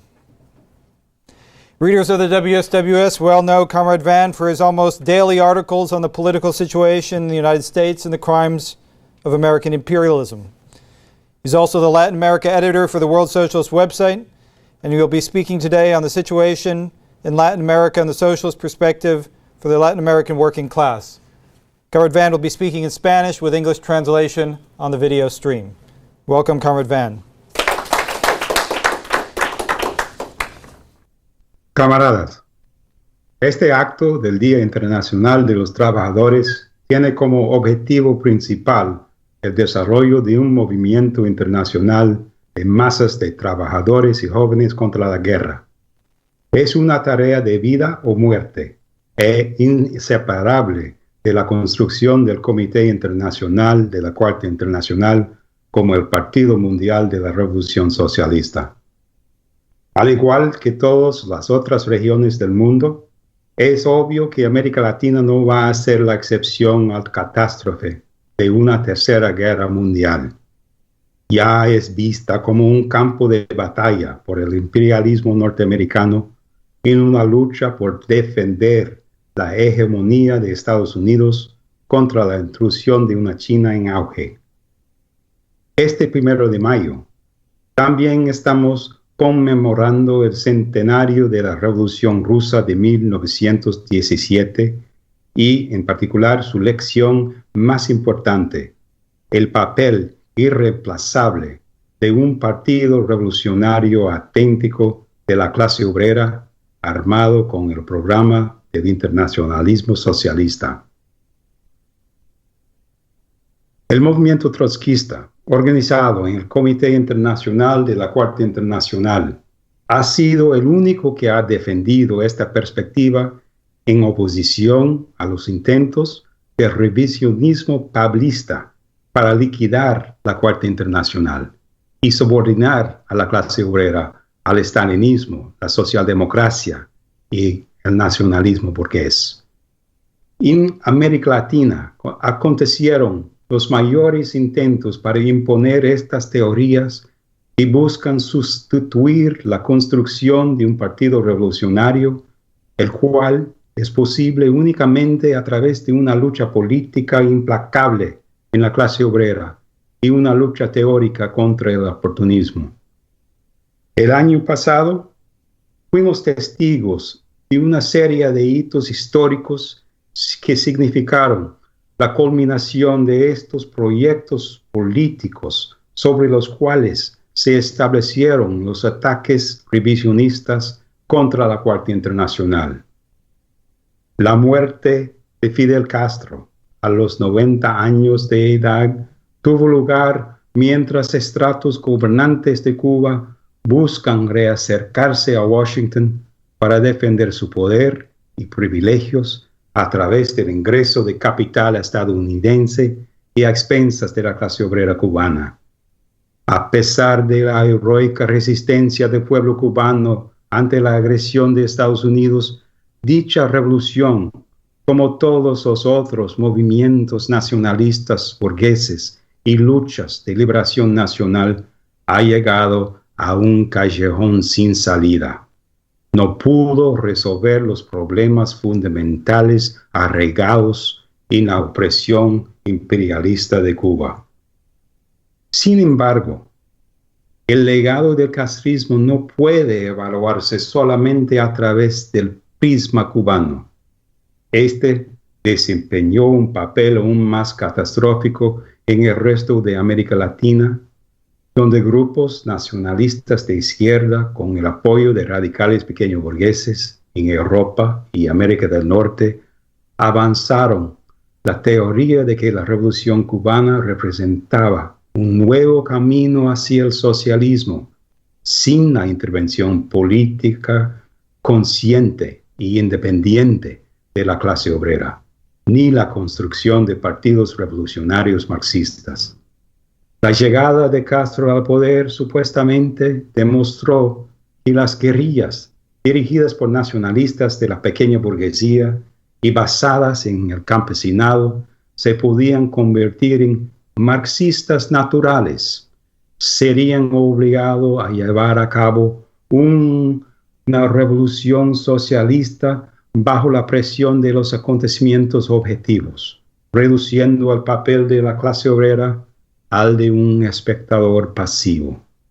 Esta perspectiva falsa fue promovida con el mayor entusiasmo por la tendencia revisionista pablista, que se originó dentro de la Cuarta Internacional bajo el liderazgo de Ernest Mandel en Europa y Joseph Hansen en Estados Unidos. Posteriormente se los unió Noel Moreno en Argentina.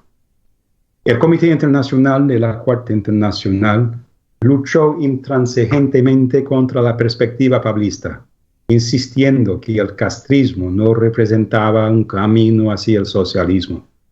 Advirtió además que la glorificación del castrismo por parte de los pablistas constituía un rechazo a la concepción histórica y teórica de la revolución socialista establecida por Marx, que la emancipación de la clase obrera le corresponde al proletariado mismo. Estas advertencias fueron confirmadas de forma trágica en América Latina. Las teorías promovidas por los pablistas contribuyeron a alejar a una capa radicalizada de estudiantes y jóvenes trabajadores de la lucha por movilizar a la clase obrera contra el capitalismo. Los encaminaron a conflictos armados suicidas que cobraron miles de vidas y desorientaron al movimiento obrero, abriendo paso así a dictaduras militares fascistas. El impacto general que tuvieron el castrismo y de forma aún más decisiva las tendencias revisionistas que lo promovieron fue el de detener la revolución socialista en todo el hemisferio. Mientras tanto, en Venezuela, estamos viendo la agonía mortal del chavismo en los enfrentamientos cada vez más violentos entre dos facciones rivales de la burguesía nacional, las cuales temen ante todo un levantamiento revolucionario de la clase obrera. Las mismas capas que escudaran al castrismo también fomentaron ilusiones sobre la revolución bolivariana, un movimiento nacionalista burgués basado en los militares. Por casi 2 décadas ha defendido la propiedad privada y sobre todo los intereses del capital financiero en Venezuela, algo que continúan haciendo mientras los trabajadores se enfrentan a condiciones de desempleo y hambre. Por último, este año también fue testigo del naufragio final del Partido de los Trabajadores de Brasil, con la destitución de Dilma Rousseff y la consolidación, bajo sus antiguos aliados políticos, del gobierno más derechista desde el fin de la dictadura militar. Si el PT le abrió paso a la situación actual, también se debe decir que el conjunto de organizaciones de pseudo izquierda que tuvieron un papel fundamental en su fundación y promoción, son responsables políticos de los graves peligros que afronta la clase trabajadora brasileña actualmente.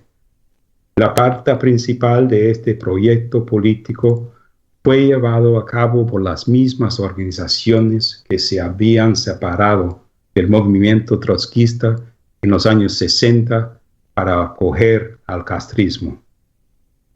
En los últimos días del régimen militar brasileño, bajo condiciones de huelgas de masas y luchas militantes de los estudiantes, dichas fuerzas se unieron a secciones de las cúpulas sindicales, la Iglesia Católica y de académicos de izquierda para fundar el PT. Una vez más, habían descubierto un nuevo camino al socialismo sin la necesidad de construir un partido revolucionario y luchar por la conciencia socialista de la clase obrera. El PT supuestamente les iba a conceder una vía parlamentaria brasileña hacia el socialismo, cuyo final sin salida ya ha sido alcanzado. Con el desprestigio total del Partido de los Trabajadores, todos estos grupos, pablistas y morenistas, se han trasladado hacia la derecha y se están dedicando a construir una nueva trampa política para la clase obrera, en la misma línea de partidos burgueses de izquierda, como SYRIA en Grecia o Podemos en España. Pero, a pesar de sus esfuerzos, se avecinan luchas de clase explosivas, tanto en Brasil como en el resto de Latinoamérica. En México, Argentina, Brasil, Venezuela y en todo el continente, una lucha exitosa contra los ataques del capital nacional e internacional exige la movilización política independiente de la clase obrera en la región e internacionalmente. Es decir, la construcción de un movimiento unificado de las masas obreras en América Latina, junto con los trabajadores en América del Norte, en una lucha común contra el capital financiero y las empresas transnacionales que los explotan a todos. La cuestión más urgente sigue siendo la de desarrollar una dirección y una política en perspectiva revolucionaria. Para esto es necesaria una asimilación de la larga historia de luchas por parte del trotskismo plasmado en el Comité Internacional de la Cuarta Internacional y la construcción de sus secciones en cada país.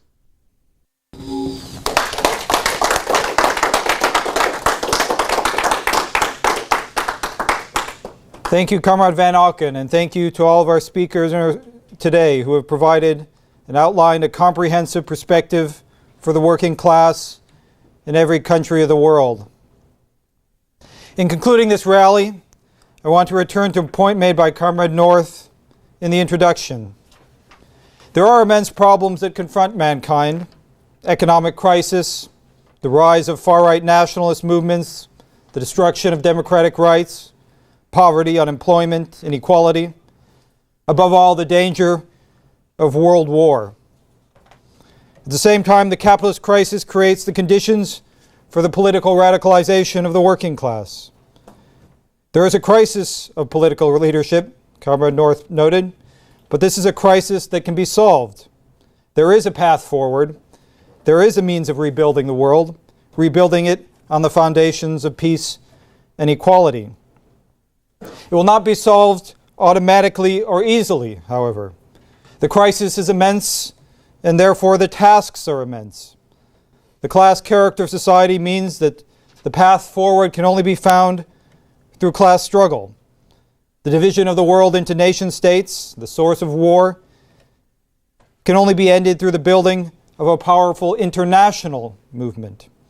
The domination of the corporate and financial elite can be ended only through the establishment of social control of world economy, run on the basis not of the mad pursuit of profit and wealth by a tiny few, but on the basis of human need. And the drive to dictatorship can be opposed only through the establishment of genuine democratic control of the world's productive forces. The creation of such a society is not a utopian dream, but an urgent necessity. And the social force that can and must lead the creation of this society is the working class, the billions of workers in Europe and Asia, Africa, Australia, Latin America, Canada, here in the United States, in every country of the world. The working class, organized and unified, is the most powerful force on the planet, more powerful than the corporate and financial elite and its bought and paid for political flunkies, more powerful than its bombs and missiles, more powerful than its propaganda organs and police forces. To develop this movement, a political leadership must be built. Now is not the time to remain on the sidelines. Now is the time to become involved, to join and build the World Party of Socialist Revolution, the International Committee of the Fourth International, and its national sections, to join the International Youth and Students for Social Equality, to build the readership of the World Socialist website, and to take the perspective of socialism into every workplace, every factory, every campus, every neighborhood, in every country of the world. Thank you very much.